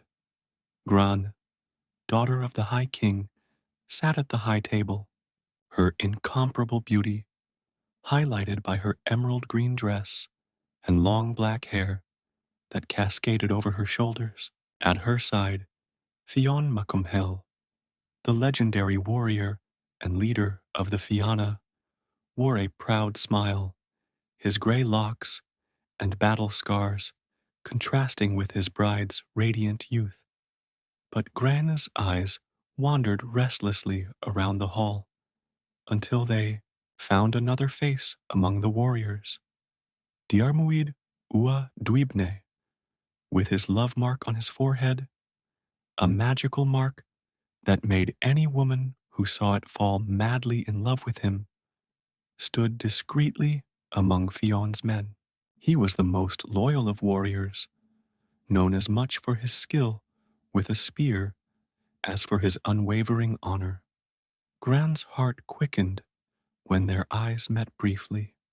She had heard stories about Diarmuid's mark of love, but she knew it wasn't just the magic that attracted her. It was something deeper, more true, that made his heart beat like a war drum. My lady, whispered her maid Eilbe, bending down to pour more mead. You are as pale as the moon. Are you not happy with your marriage? Grainne tightened her fingers around the golden chalice. How can I be happy, Eilbe, when my heart doesn't belong to the man beside me? The bard's music echoed through the hall, masking their whispered conversation. Fionn was engrossed in discussion with the other warriors, telling stories of their past glories, his thundering voice mingling with laughter and song.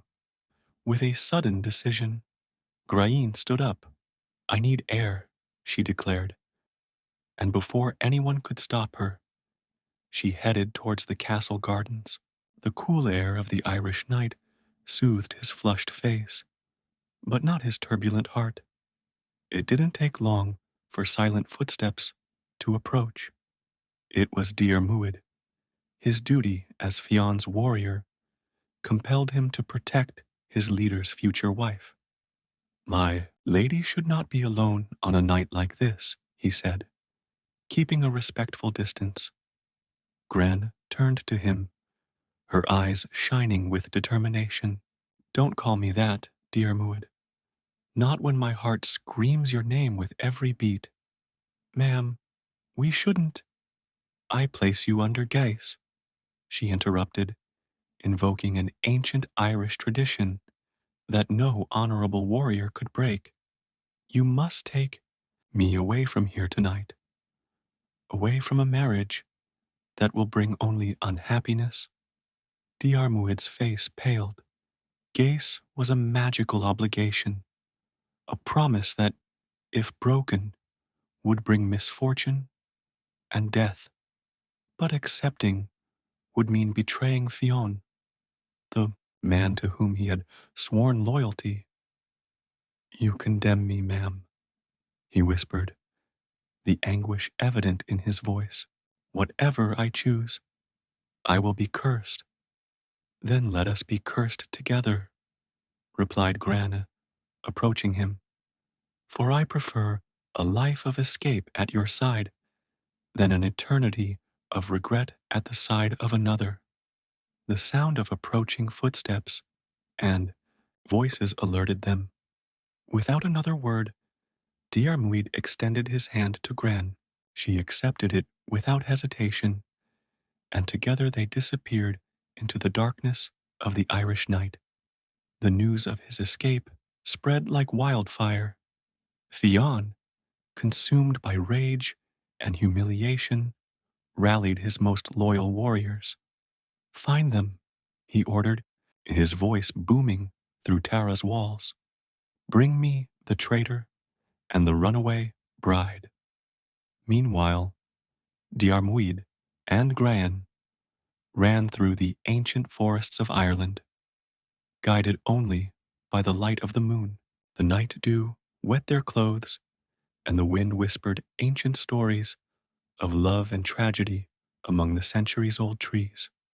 We can't stop, said Diarmuid, helping Grainne cross an icy stream. Fionn knows these lands better than any man alive. His hunters will catch up with us if we rest. Grainne, even with her feet sore and her party dress soaked, showed no regret. So we'll keep running. Each step takes us away from a loveless life and closer to our destiny together. Dawn found them high on a hill, looking out over the valley below as the first rays of sunlight turned the sky pink and gold. It was then that they heard the distant barking of Fionn's hounds. He cursed us, muttered Diarmuid, recognizing the ancient magic in the words the wind carried. We will never be able to sleep 2 nights in the same place. We will be eternal fugitives. Grainne intertwined her fingers with his. Then each day will be a new adventure, each night a new beginning. I do not regret my choice, Diarmuid. Thus began the legend of Diarmuid and Grainne, a love story that defied Ireland's ancient traditions. As they raced through the mystical lands of their island, they discovered that true love has the power to defy not only the wrath of men, but also the decrees of destiny itself. The chase had just begun, and with it, a journey that would test not only their love, but also their courage, loyalty, and determination. The ancient forests of Ireland held their secrets, and the runaway lovers were about to discover that every choice has its price, and that love, however strong, is not always enough to protect against the consequences of fate. The first days of escaping were the most difficult. Diarmuid and Grainne crossed the dense Irish forests, their steps guided by both necessity and fear. Autumn was beginning to paint the leaves red and gold, but they barely had time to appreciate such beauty. The sounds of the chase were constant, distant barking, galloping horses, and occasionally the echo of Fianna horns. Fionn is using the salmon of knowledge, Diarmuid explained as he helped Grainne climb a steep slope. The ancient knowledge he has gained allows him to track any living thing in Ireland. Grainne, despite the tiredness evident on her face, remained determined. Their elegant robes had long since been exchanged for clothes more suitable for escape, obtained in a small village where an old lady, touched by their story, had helped them. How can we fight such power? She asked, catching her breath at the top of the hill. With cunning, Diarmuid replied, his eyes scanning the horizon, and with the help of those who still respect the ancient traditions of Ys. They found temporary refuge in a cave hidden by a waterfall. The roar of the water masked their movements and voices, providing a rare moment of relative rest. Diarmuid took the opportunity to teach Grainne some essential survival skills. See these marks on the trees, he showed, tracing patterns on the bark with his calloused fingers. They will tell us where to go when the snow covers the paths. Grainne absorbed each lesson eagerly, her determination growing each day. She was no longer the delicate princess of Tara, but a woman who had chosen her own destiny, no matter the cost. One night, as they shared a lean dinner of roots and rabbit meat, they heard voices approaching. They were three warriors of the Fianna, former companions of Diarmuid, tracking his footsteps. Stay here, he whispered, picking up his spear. But Grainne held his arm. No, she said firmly. We don't need to fight everyone we meet. Let me try something different. Before Diarmuid could stop her, Grainne stepped out of the shadows, revealing herself to the warriors. Her presence surprised them, making them instinctively lower their weapons. After all, she was still a princess. You know the law of Gace, she spoke, her voice clear and strong as a church bell. I place upon you the obligation to give us safe passage and not reveal our location for 3 days and 3 nights. The warriors looked at each other, caught between loyalty to Fionn and the unbreakable power of the Guys. Finally, the oldest of them nodded. So be it, he replied. 3 days and 3 nights of silence you will have, princess. But after that, we owe our loyalty to Fionn. That small victory gave the lovers precious time, but it also reminded them that they couldn't rely on luck alone. They needed a more permanent plan. There is a place, Diarmuid murmured as they traveled west, in the ancient lands of the Tuatha de Danann, a circle of stones where even salmon's knowledge cannot penetrate. The journey there was arduous. Winter was approaching, and with it came freezing rains that soaked their clothes and made the terrain treacherous. But it also brought unexpected allies, shepherds who offered shelter in hidden barns, druids who left food offerings in secret places, and even forest animals who seemed to guide them along safe paths. One morning, they found a young druid gathering weeds by a stream. Instead of warning her pursuers, she led them to a sacred grove. True love is rare in these dark times, she said, offering them a protective amulet. And rarer still is the one who has the courage to follow him, no matter the cost. However, the peace was short-lived. That same night, they were awakened by the sound of thundering hooves.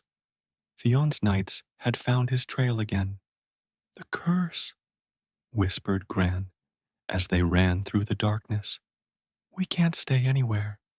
Diarmuid squeezed his hand as they headed deeper into the forest. Then we will make movement our strength, like the wind that cannot be captured, like the waters that always find their way. The chase took them through treacherous swamps, where the lights of will-o'-the-wisps tried to divert them from the path, and through deep valleys where echoes confused both pursuers and fugitives. Each new day brought new challenges, but it also strengthened the bond between them. One night, sheltering beneath an ancient oak, Gran watched the mark of love on Diarmuid's forehead glow softly in the moonlight. Sometimes I wonder, she said softly, if it's just the magic of this mark that makes me love you like this. Diarmuid touched his face gently. The brand can awaken love, but it cannot keep it alive.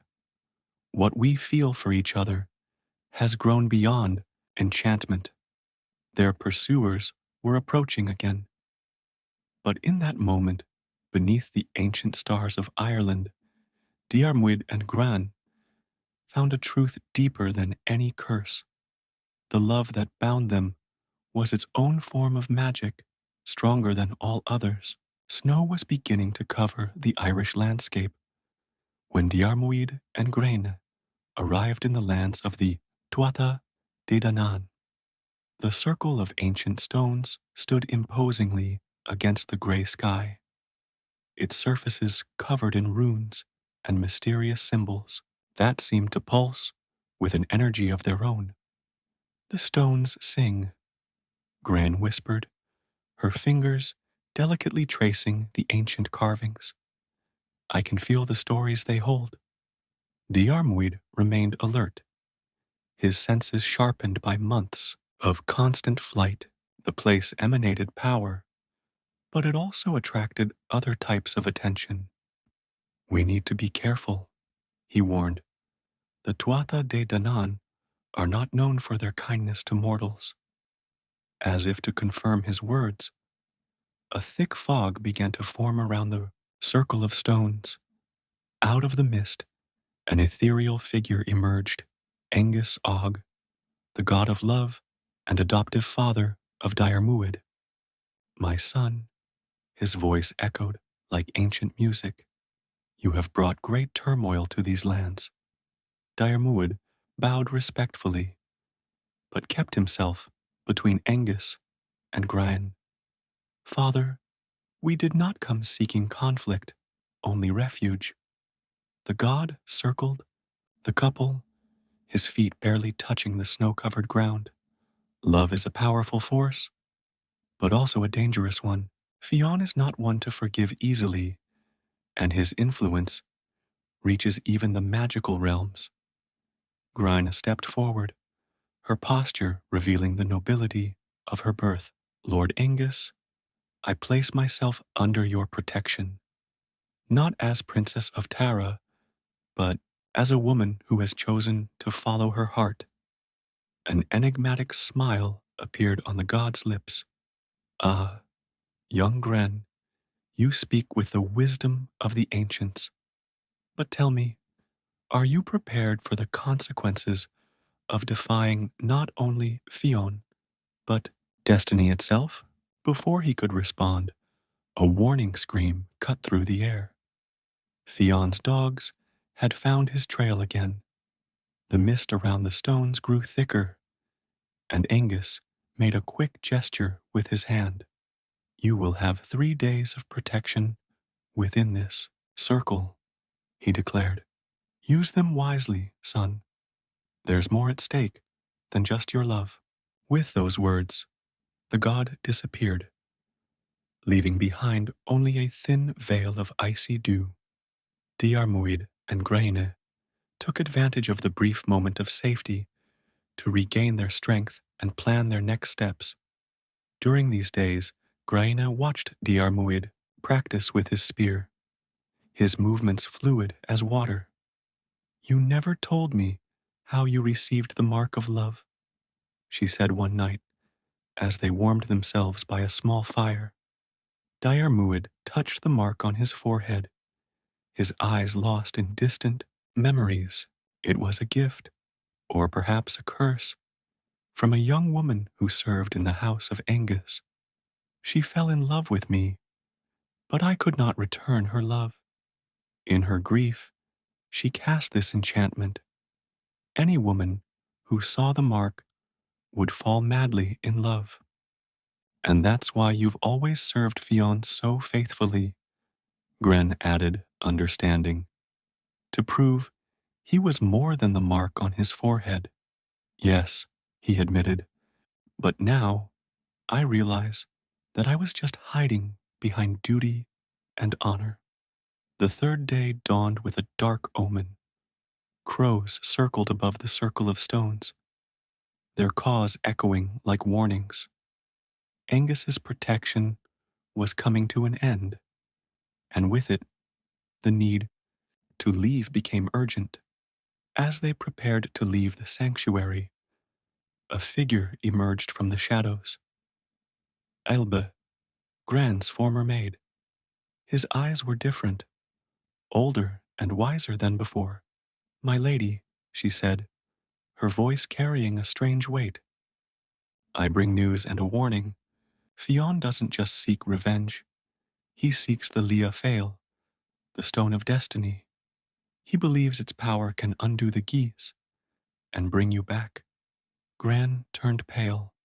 The Lia Fail was one of the 4 sacred relics of the Tuatha De Danann, known for its power to legitimize the true kings of Ireland. "If he finds the stone," continued Ailbe, "there will be no place in Ireland where they can hide." Diarmuid tightened his grip on his spear. "Then we should find her first." The search for the Stone of Destiny would take them to even more dangerous places, through lands where ancient magics still ruled and where the borders between worlds were as thin as cobwebs. But before they could leave, Ailbe grabbed Gran's arm. "There's something else you need to know," she whispered. "The mark of love. Its power has limits. Every full moon, for a brief moment, its spell is broken." This revelation hit Gran like a bolt of lightning. Was her love for Diarmuid true, or just a reflection of ancient magic?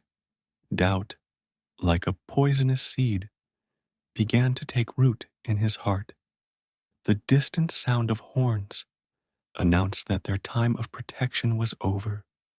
With a last glance at the circle of stones that had offered them brief refuge, Diarmuid and Grainne set off into the unknown, carrying with them not only the weight of their flight, but also the shadows of unspoken doubts. Snow continued to fall, covering their tracks as they advanced towards the wild lands of the north, where Lia Fail was said to have been hidden. Fate was leading them down an uncertain path, but it was a path they needed to follow, together, despite the shadows that were beginning to form between them. The search for Lia Fail took Diarmuid and Grainne ever further north, where the mountains touched the clouds, and ancient legends came to life in the twilight shadows. Winter tightened its icy grip on the land, and the snow now reached their knees as they crossed deep valleys. Ailbe's words about the mark of love echoed in Grainne's mind like an incessant mantra. The next full moon was approaching, and with it, the chance to discover the truth about her feelings. She watched Diarmuid secretly, trying to separate, in her heart, what was magic and what was real. "There is something troubling you," Diarmuid said one night as they took shelter in a cave in the mountains. It wasn't a question, but an observation born of months of sharing every moment, every danger. Grainne hesitated, her hands busy mending a torn cloak. The full moon, he finally replied. Ailbe said, the brand loses its power during this time. Diarmuid was silent for a long time, fire dancing across his thoughtful face. Are you afraid of discovering that you don't truly love me? I'm afraid we'll discover that all of our sacrifice, all of this escape, was based on an illusion, she confessed, unshed tears shining in her eyes. Before Diarmuid could respond, a distant howl cut through the air. It was no ordinary wolf. It was the sound of Fion's supernatural hounds, capable of sniffing out ancient magic. They are close, Diarmuid muttered, his hand instinctively reaching for the spear. And they're not alone. The following days were a race against time and against their pursuers. The snow made escape difficult, but it also hid their tracks. They found unexpected help in an old druid who lived isolated in the mountains. The Leah Fail, he said, offering them hot soup and a place by the fire, is not just a stone of power, it is a test. Many have sought its power. Few have understood its true purpose. And what would it be? Asked Grainne, her hands gripping the clay bowl to absorb its heat. Reveal the truth of the heart, the druid replied, his ancient eyes fixed on her. But every truth has its price. A distant rumble interrupted the conversation. Not thunder, but the sound of stones being moved by ancient magic. Fion was using his powers to alter the landscape itself in his quest. You must leave, urged the druid, handing them a small stone amulet. Head north until you find 3 intertwined oaks. Leah Fail is close by, but be careful. You're not the only ones looking for it. The night of the full moon arrived when they were only a day away from the 3 oaks. Grainne felt her heart beating like a wild bird as she watched the silver disk rise into the sky. We don't need to do this, Diarmuid said softly. Can we wait until... No, she interrupted firmly. We need to know. As the moon reached its highest point in the sky, Grainne felt a subtle change, as if a thin veil was lifted from her eyes. He looked at Diarmuid, his heart racing with anticipation and fear. What she discovered caused her to fall to her knees in the snow. The love was there, as strong and true as before, but different. It wasn't the overwhelming passion of the magic mark, but something deeper, built into each moment shared, each danger faced together, each choice made for each other. I love you, she whispered, tears freezing on her cheeks, not because of the brand, but because of who you are. Diarmuid wrapped her in his arms, his own voice cracking with emotion. I always knew, he said. The mark can initiate love, but it cannot sustain it. What we have is stronger than any magic.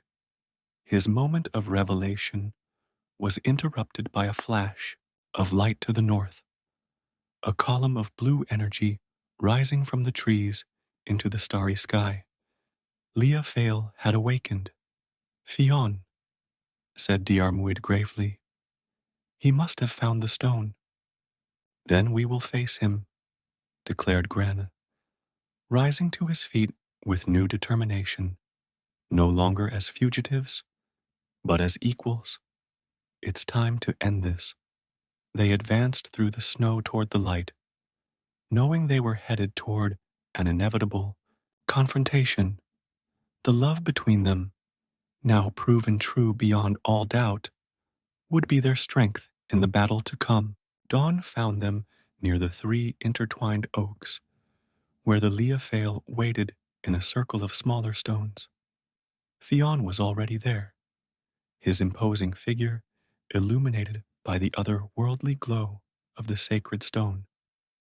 So you came, his voice thundered through the frigid air, to witness the moment when all will be made right.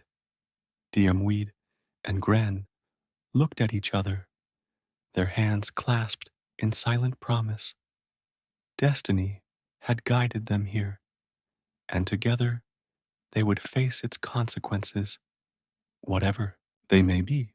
The air crackled with ancient energy as Fionn, Diarmuid, and Grainne faced each other in the sacred circle. The Leofale pulsed with a bluish glow between them, its ancient runes dancing like shooting stars across its surface. You do not understand the power you are manipulating, Fionn, Diarmuid warned, his voice carrying the weight of years of loyalty and respect now broken. Leofale is not a tool for revenge. Fionn laughed, a bitter sound echoing across the mountains. Revenge? This is more than revenge, my former friend. It's about restoring the natural order of things. Grainne stepped forward, her regal stance reminding everyone of her noble lineage. The natural order, true love, knows no order other than that dictated by the heart. True love? Fionn mocked, gesturing to the mark on Diarmuid's forehead. Everything you feel is the result of ancient magic, nothing more. No! Grainne's voice cut through the air like a sword. We saw the truth during the full moon. What we feel for each other transcends any enchantment. The sky began to darken, heavy clouds gathering above them, like spectators of an ancient drama. Leofale shone more brightly, responding to the growing tension. Then prove it, Fionn challenged, taking a step back. The stone of destiny reveals the truth of the heart. Touch it, both of you, and let it judge the purity of your love. Diarmuid and Grainne exchanged glances. They knew that touching Leofale was dangerous. The sacred stone was known to destroy those deemed unworthy, but they also knew that this might be their only chance to end the persecution. Together, Grainne whispered, intertwining her fingers with Diarmuid's. They approached the rock, their steps synchronized in the snow. The bluish glow intensified, enveloping them in a cocoon of light. The moment his hands touched the ancient surface, the world around him disappeared. Visions flooded their minds, moments shared while fleeing, sacrifices made for each other, small gestures of love in the midst of danger. But they also saw beyond, glimpses of a possible future, children running through green fields, peace after so long on the run. Leofale sang, an ancient melody that made the earth itself tremble. The light emanating from the stone changed from blue to gold, bathing the circle in a heavenly glow. Fionn watched, astonished, as the ancient magic spoke its judgment. The stone's power not only validated the love between Diarmuid and Grainne, but also blessed it with the strength of ancient kings. Impossible, he muttered, his anger giving way to disbelief. It was then that a familiar figure materialized in the circle, Angus Og, once again coming to intercede for his adopted son. Nothing is impossible when it comes to true love. Old friend, said the god, his voice echoing with eternal wisdom. You sought to use the power of Leofale to separate them, but the stone recognized in them something stronger than any mortal decree. Fionn looked at the couple, still enveloped in golden light, and something in his hardened heart began to melt. Memories of his own youth, of loves lost and found, softened his expression. I was young once too, he finally admitted, his voice carrying the weight of years. I have also known the power of true love. Angus smiled, nodding his approval. Then you understand that some forces are beyond our control. Fate has woven its threads in unexpected but no less perfect ways. The snow began to fall gently, as if nature itself was celebrating the moment of reconciliation. Diarmuid and Grainne emerged from the golden glow, transformed, no longer fugitives, but symbols of a love capable of defying and changing destiny itself. The curse is broken, Angus declared. You are free to make your home wherever you wish. Fionn stepped forward, his stance still imposing, but now devoid of threat. I will seek no more revenge, he declared. May your lives be long, and your true love continue to inspire generations to come. And so, the great persecution ended. The story of Diarmuid and Grainne became a legend, told in halls and around campfires across Ireland. It spoke not only of love and courage, but of the capacity of the human heart to transcend curses, overcome obstacles, and find redemption. The years that followed saw the couple establish their home in the northern lands, near the three intertwined oaks. There, they raised their children and lived a life that, although calmer than their days on the run, never lost the magic of that first moment of choice, when a princess decided to follow her heart and a warrior chose love above duty. What about Leah Fail? He remained in his sacred circle, guarding not only the secrets of true kings, but also the memory of a love strong enough to change destiny. They say that on full moon nights, you can still hear their ancient song, reminding everyone that true love, when pure and courageous enough, has the power to rewrite even the oldest prophecies.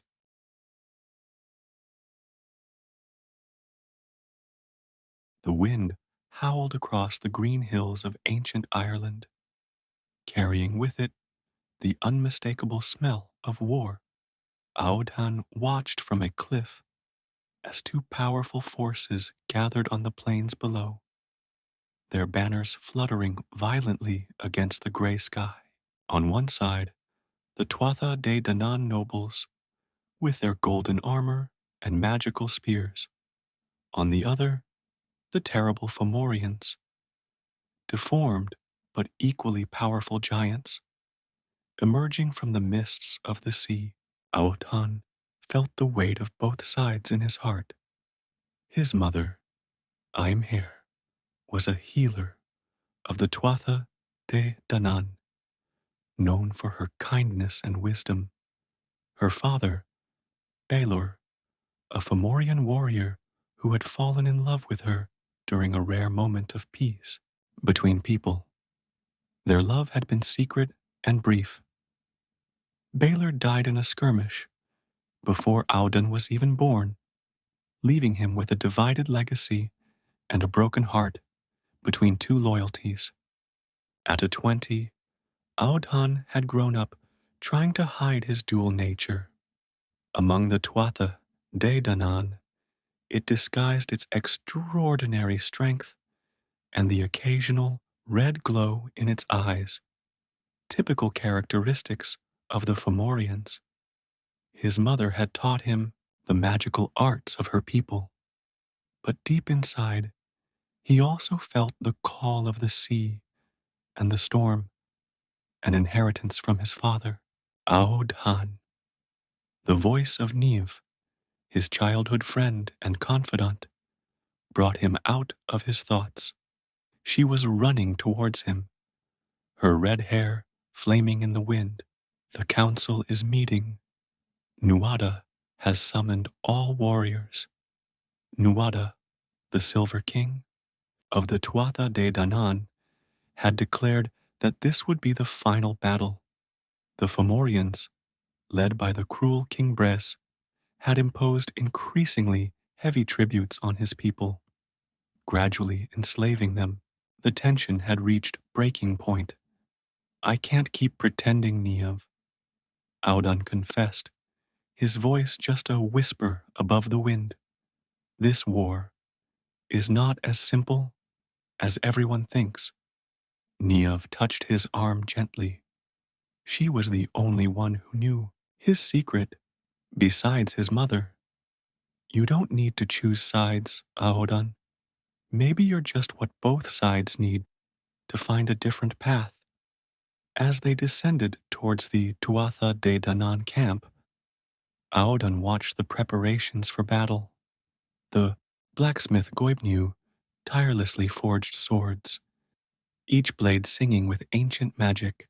The goddess Brigid blessed warriors with mystical protections, while the Dagda, the chief god, played his magical harp, his fingers weaving melodies that strengthened the spirit of the troops.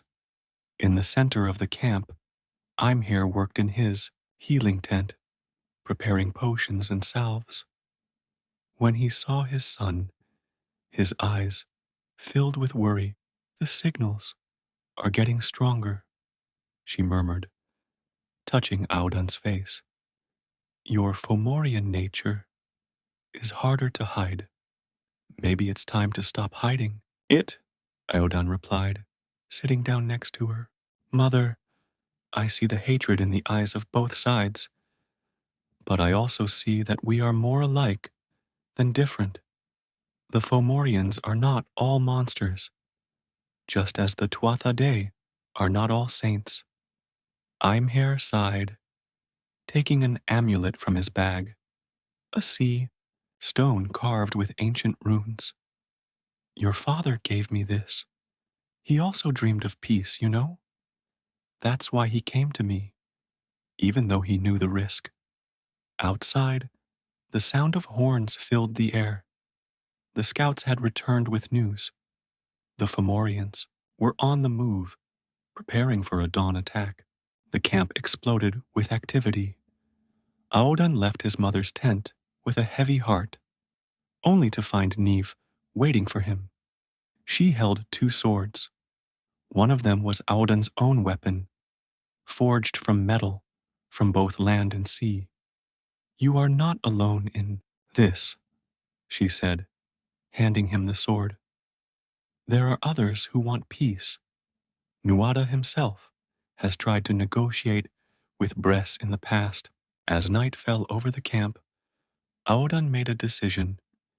He could not simply wait for dawn and watch his two peoples destroy each other. With Neve's help, he began looking for others who might share his vision, warriors on both sides who had known love or friendship across enemy lines. Amid the shadows of the camp, he discovered that he was not alone. A young Tuatha warrior revealed that her brother had married a Fomorian. An old blacksmith admitted that he had learned his best secrets from a Fomorian master. Little stories of connection and humanity began to emerge. But time was short. Storm clouds gathered on the horizon, a portent of the battle to come. Aodhan knew he would need to act quickly if he wanted to avoid total bloodshed.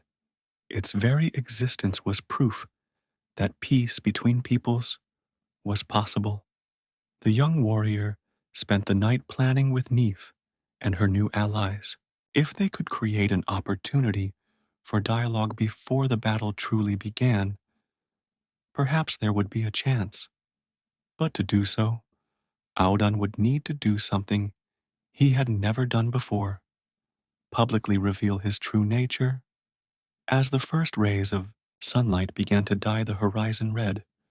Aodhan was standing on the cliff again, watching the two forces line up for combat. This time, however, he was not alone. Niamh was by his side, along with a small group of others who believed there had to be a better way. The moment of truth was approaching, and with it, the chance to change the course of history. Aodhan clutched his father's amulet in one hand and his sword in the other, preparing to do something that could either unite or destroy both worlds he carried in his blood. Dawn brought with it a heavy silence, broken only by the occasional clinking of armor and the whisper of wind across the plains. Aodhan, with his allies at his side, descended the cliff towards the valley where the two forces prepared for confrontation. His heart was beating fast, not from fear of the impending battle, but from the magnitude of what he was about to attempt. Niamh walked nearby, her presence a constant source of strength. "Remember," she murmured, "you're not the only one carrying the weight of both worlds." His green eyes glowed with determination as he signaled the other members of his small group to strategically spread out between the ranks. In the camp of the Tuatha De Danann, King Nuada was making final preparations. His silver hand, a mark of his restored kingship, gleamed in the light of the rising sun as he marshaled his troops. Aodhan watched as some of the warriors he had spoken to during the night exchanged meaningful glances. Small seeds of doubt about the necessity of this conflict were already beginning to sprout. I'm Here emerged from his healing tent, carrying a leather pouch filled with potions and protective amulets. Upon seeing his son, his eyes filled with understanding. "You chose your path," she said, not as a question, but as an observation. He took a necklace with a blue-green stone from his neck and placed it in Aodhan's hands. "It was your father's.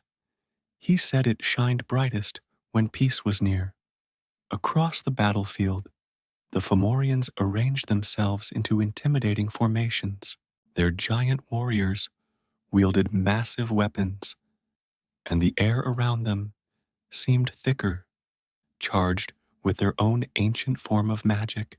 Aodhan could feel their power resonating in his own blood, an ancient calling he could no longer ignore. With a decisive movement, Aodhan began walking towards the center of the battlefield. Niamh made to follow him, but he gently signaled her to stay where she was. "This moment needed to be yours alone. Kings and warriors of the two most ancient peoples of this land." His voice thundered across the valley, amplified by a magic he didn't even know he possessed. "Before the first blood is spilled, I ask you to listen to me." The silence that followed was absolute. All eyes turned to the lone figure who dared to stand between two armies ready for war. Aodhan felt the weight of those looks, but he stood firm. "My name is Aodhan, son of Imher of the Tuatha De Danann," he began, his voice clear and strong. He paused, gathering his courage for the next part. "And son of Balor of the Fomorians." A murmur of shock ran through both armies.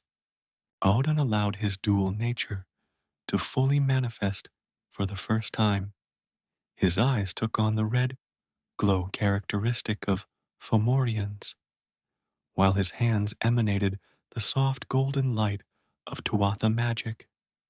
"Look at me," he continued. "I am living proof that our people are not as different as they think. The blood of both races runs through my veins, and in my heart I carry the stories and traditions of both cultures." Nuada took a few steps forward, his expression a mixture of surprise and curiosity. From the Fomorian side, one of the generals, who Aodhan recognized as Ruad, one of the few who had known his father, also approached. Overnight, Aodhan continued, I discovered that I am not alone. There are others among us who have built bridges between our peoples through love, friendship, and mutual respect. How many of you have similar stories hidden in your hearts? One by one, those Aodhan had spoken to during the night began to speak out. A Tuatha warrior spoke of her brother and his Fomorian wife. The old blacksmith shared his stories of learning from masters of both peoples. Each testimony was a small crack in the wall of hatred that separated the two races. Imhir walked to stand beside his son, his presence adding weight to his words. I met Baylor during a period of truce, she said, her voice carrying both love and sadness. He showed me that kindness and wisdom know no boundaries among our people. The amulet Aodhan carried began to glow with a bluish light, as if responding to the memory of its former owner.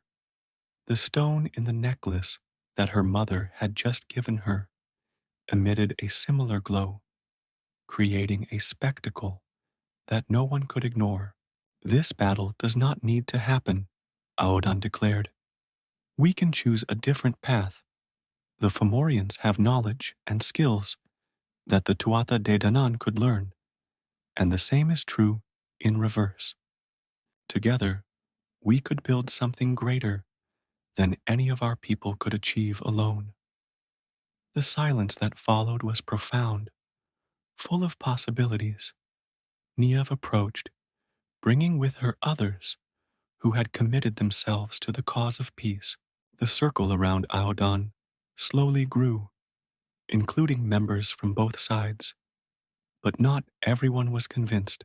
King Bress of the Fomorians watched the scene with narrowed eyes, his rigid posture showing his distrust. Some of the oldest warriors on both sides stood firm, decades of conflict weighing more than words of hope. The moment of truth had arrived. The next words and actions would determine whether the rising sun would illuminate a bloody battlefield or the first day of a new era of mutual understanding. Aodhan felt the weight of this responsibility on his shoulders, but also the strength of all those who now stood by his side, united in their desire for peace. The silence that had fallen after Aodhan's speech was broken by the metallic sound of a sword being drawn. It was Bress, the Fomorian king, who was striding towards the center of the field. Fine words, half-breed, his voice boomed, thick with disdain. But words cannot erase centuries of conflict. They cannot erase the bloodshed. Aodhan stood his ground, even as the immense Fomorian king approached until he was mere steps away.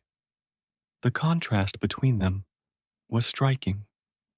Bress, with his gigantic, distorted form, and Aodhan, who now let his dual nature manifest openly. Blood spilled for choices like the ones you're about to make now, King Bress, Aodhan replied, his voice calm but firm. Every cycle of violence began with someone choosing revenge over understanding. Nuada, king of the Tuatha De Danann, approached as well, his silver hand reflecting the light of the rising sun. The young man is right, he declared, surprising many.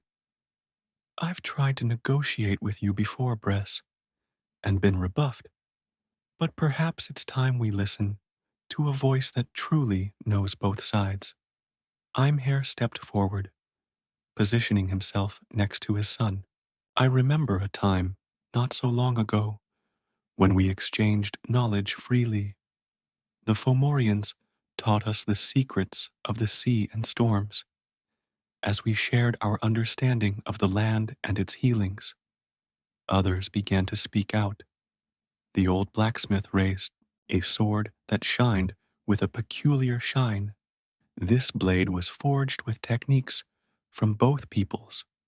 It is stronger than any made by just one side or the other. Nive, who was watching everything closely, noticed a subtle change in the expressions of some of the younger Fomorian warriors. Their postures began to relax, their expressions showing curiosity rather than hostility. Show them, Aodhan, she whispered, moving closer. Show them what the union of both powers can do. Understanding her friend's suggestion, Aodhan closed her eyes and concentrated. He let the Tuatha magic flow through him, golden, warm, connected to the earth. At the same time, he allowed his Fomorian power to manifest, deep, stormy, bound to the sea. The two energies, instead of conflicting, began to intertwine. An impressive show formed around him. The air sparkled with colors many had never seen before. The grass beneath his feet bloomed with renewed life, while small clouds of gentle rain formed above, nourishing the earth with purified seawater. This is the power of unity, Aodhan declared, his voice resonating with a strength that came from both of his heritages. Imagine what we could accomplish together, instead of wasting our strength fighting each other. Ruad, the Fomorian general who had known his father, stepped forward. Baylor was talking about something like that, he revealed, his voice hoarse with emotion. It spoke of a future where our people could share their gifts rather than use them for destruction. Bress, however, didn't seem convinced. His eyes glowed with an ancient fury. What about the taxes, the lands, the power? Do you expect us to just forget all that? No, Aodhan replied. I hope we find a fair way to share. The Tuatha De Danann have fertile lands that could benefit both peoples. The Fomorians have knowledge of the sea that could enrich us all. Why divide and conquer when we can unite and prosper? Nuada raised her silver hand, drawing everyone's attention. I propose a piece of advice, he declared. Not a war council, but a peace council, where representatives of both peoples can come together and discuss how we can build that future together. The tension in the air was palpable as everyone awaited Bress's response. King Fomorian looked around him, noticing how more and more of his warriors were showing interest in the proposal. Even among his closest advisors, there were signs that Aodhan's words had touched something deep. What if we fail? Bress questioned, his voice lower now, almost vulnerable. If this peace doesn't work, then we will have tried, Aodhan replied, and we will know that we have given our children a chance to know something other than war. Isn't that better than condemning them to repeat our mistakes? Imher approached Bress, his serene presence contrasting with the imposing figure of the Fomorian king. When I fell in love with Baylor, I learned that the heart doesn't know the boundaries we build. Maybe it's time we let those boundaries fall. The sun was already high in the sky when Bress finally lowered his sword. The sound of the blade being sheathed echoed across the valley like a symbol of hope. A word of advice, he agreed, his voice still carrying a note of caution. But I will keep my forces ready in case this is just a foolish dream. It's more than a dream, Aodhan stated, feeling the amulet around his neck glow more brightly. It's a possibility that has always existed, just waiting for us to be brave enough to achieve it. As the two kings began to discuss the terms of the proposed council, Aodhan felt Niamh touch his arm. "You did it," she whispered, her eyes shining with pride. "We did it," he corrected, looking at everyone who had rallied to his side. "This is just the first step in a long journey." The morning that should have witnessed a bloody battle was turning into the beginning of something new, but Aodhan knew the real challenge was just beginning.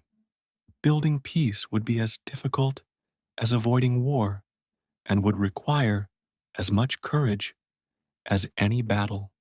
In the days following the historic battlefield intervention, a tent was erected at the exact spot where Aodhan had made his appeal for peace. It was a neutral site, built from materials provided by both peoples, enchanted wood from the Tuatha De Danann and sea ropes woven by the Fomorians. There, representatives of the two races met daily to discuss the terms of their coexistence. Aodhan watched the negotiations with a mix of hope and apprehension. As a natural mediator between the two sides, his presence was constantly required. Niamh remained by his side, her political acumen proving as valuable as her loyalty. The Fomorians are concerned about access to the fertile lands of the interior, Niamh explained during a break in the discussions. And the Tuatha fear losing their connection to sacred places if they share territory. There must be a middle ground, Aodhan replied, studying an ancient map spread out on the central table. His fingers traced the shorelines where the domains traditionally met. Perhaps we can establish common areas, starting with the ports and gradually expanding. The process was slow and often tense. Centuries of distrust were not easily dispelled. There were moments when harsh words were exchanged, and hands instinctively reached for sword hilts. In these moments, Aodhan felt the weight of his responsibility more than ever. One particularly difficult afternoon, when an argument over fishing rights nearly degenerated into violence, I'm here entered the tent bearing an interesting discovery. In his hands, an ancient parchment found in the healer's archives. This is a record of a time before our wars, she explained, carefully unfolding the document. It speaks of joint festivals, celebrations where our people came together to honor both land and sea. The revelation caused a thoughtful silence in the tent. Ruad, the Fomorian general, approached to examine the parchment. "My grandmother used to talk about these celebrations," he admitted. "I always thought they were just stories. Maybe it's time to revive some old traditions," suggested Niamh, her eyes shining with inspiration. A joint celebration could help our people reconnect. The idea quickly gained traction. Even the most skeptical agreed that a shared event could serve as a testbed for future cooperation agreements. Preparations began immediately, with mixed groups working together for the first time in generations. Aodhan found himself at the center of the preparations, his dual abilities proving invaluable. He could understand and translate the traditions of both sides, helping to create something new that honored both heritages. The festival was timed for the next full moon, when the tides would be strongest, an important sign for the Fomorians and the land most fertile, sacred to the Tuatha De Danann. The chosen location was a beach surrounded by green hills. symbolizing the meeting of the two kingdoms. During the preparations, Aodhan noticed subtle changes taking place. Warriors who had previously viewed each other with suspicion now exchanged construction techniques. Healers from both peoples shared knowledge of herbs and potions. Even the children, initially shy and scared, started playing together on the beach.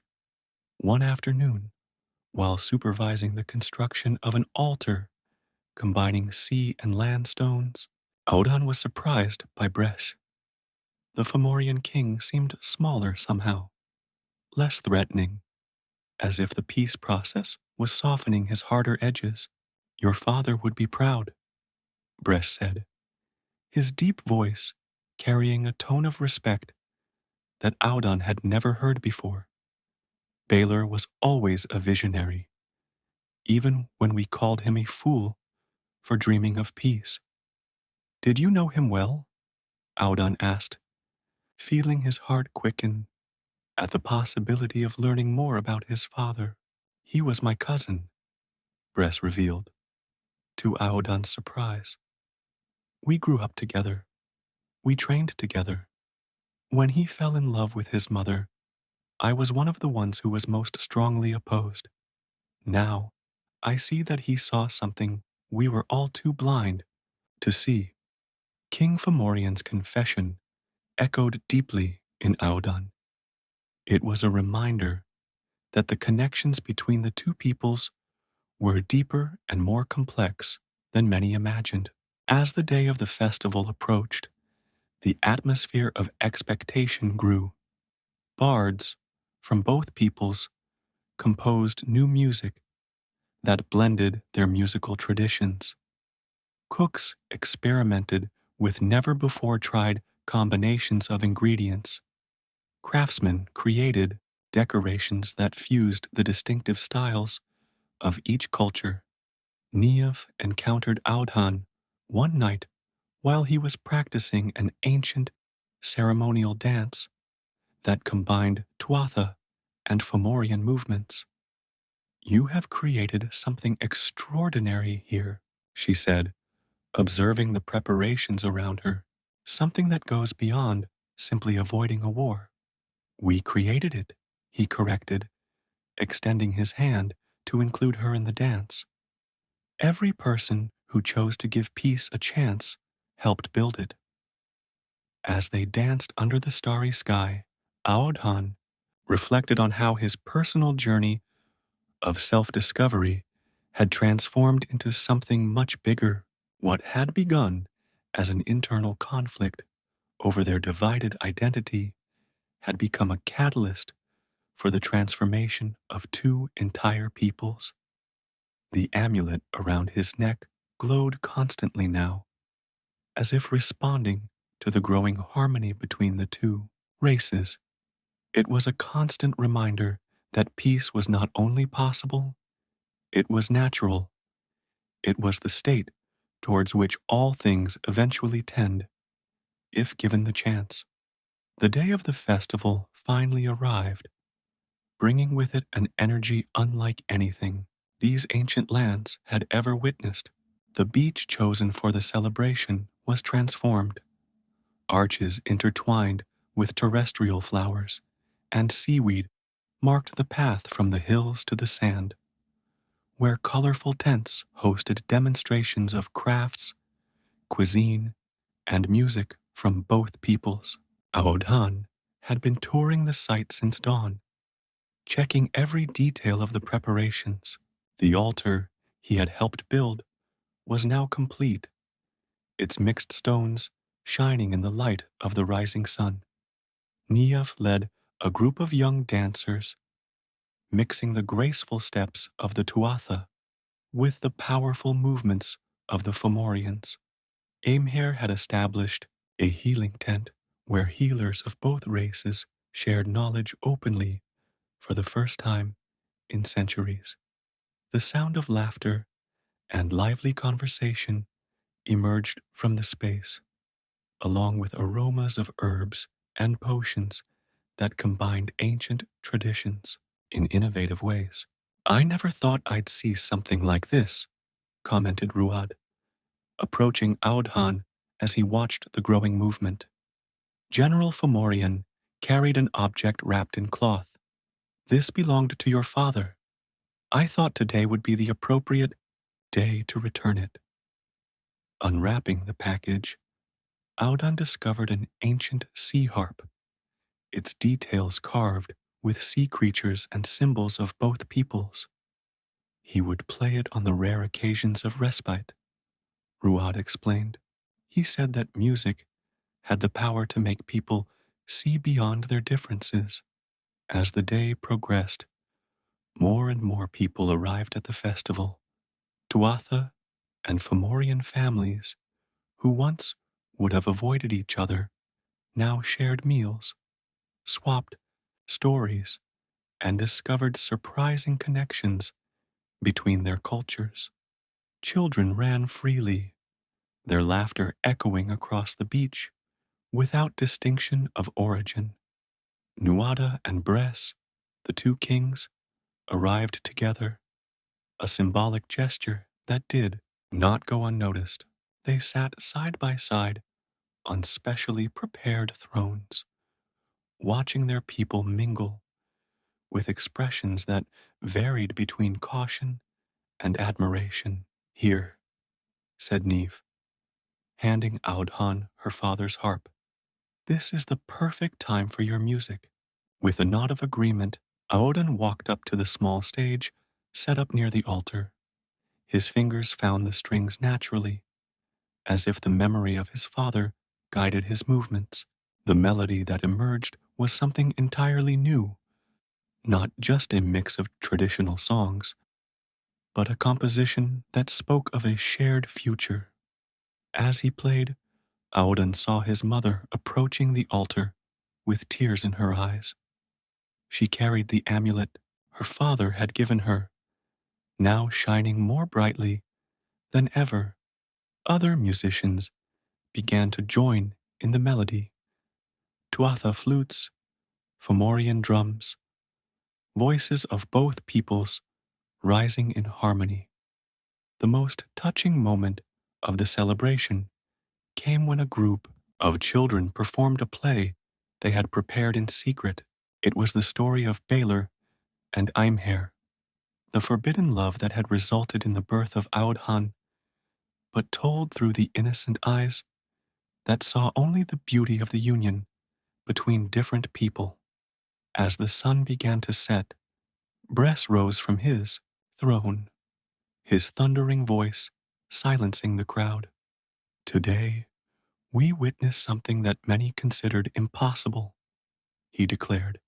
We see not just peace, but the beginning of something new, something greater than our old disputes. Nuada also stood up. I propose that this festival is not a one-off event, but the first of many. May each full moon see us reunited like this, reinforcing the bonds we have begun to weave. The proposal was met with enthusiastic applause from both sides. Aodhan watched with a full heart as warriors who, weeks before, had been ready to kill each other, now toasted together as families, grew closer and made plans for future gatherings. You have achieved more than you thought possible, said Neve, intertwining her fingers with Aodhan's as they watched the sun set over the sea. It didn't just prevent a war, it helped create a new way of life for our people. We did it, he corrected, smiling. Every person who chose to give peace a chance has a part in this victory. The festival continued into the night, with bonfires being lit along the beach. Stories were shared, alliances forged, and plans made for a future that few would have imagined possible just a few weeks earlier. When the moon finally rose, full and bright over the sea, Aodhan found a quiet moment for himself, sitting on the same hill where, days before, he had beheld two forces about to destroy each other, he now watched his people, no longer divided, but unified in celebration. The amulet around his neck emitted a soft glow, as if approving the new path that had been chosen. Aodhan knew that challenges would still come. Old prejudices would not disappear overnight, and there would always be those who would resist change. But something fundamental had changed in that ancient land. His own journey of self discovery had become a catalyst for greater change, proving that sometimes the greatest transformations begin with a single divided heart finding its own peace. Their parents' legacy, the love between a Tuatha healer and a Fomorian warrior, had finally blossomed into something that would benefit future generations. The stars shone over the continued celebration, and in the night breeze, Aodhan could swear he heard the distant echo of his father's harp playing a melody of hope for the future that was just beginning to unfold.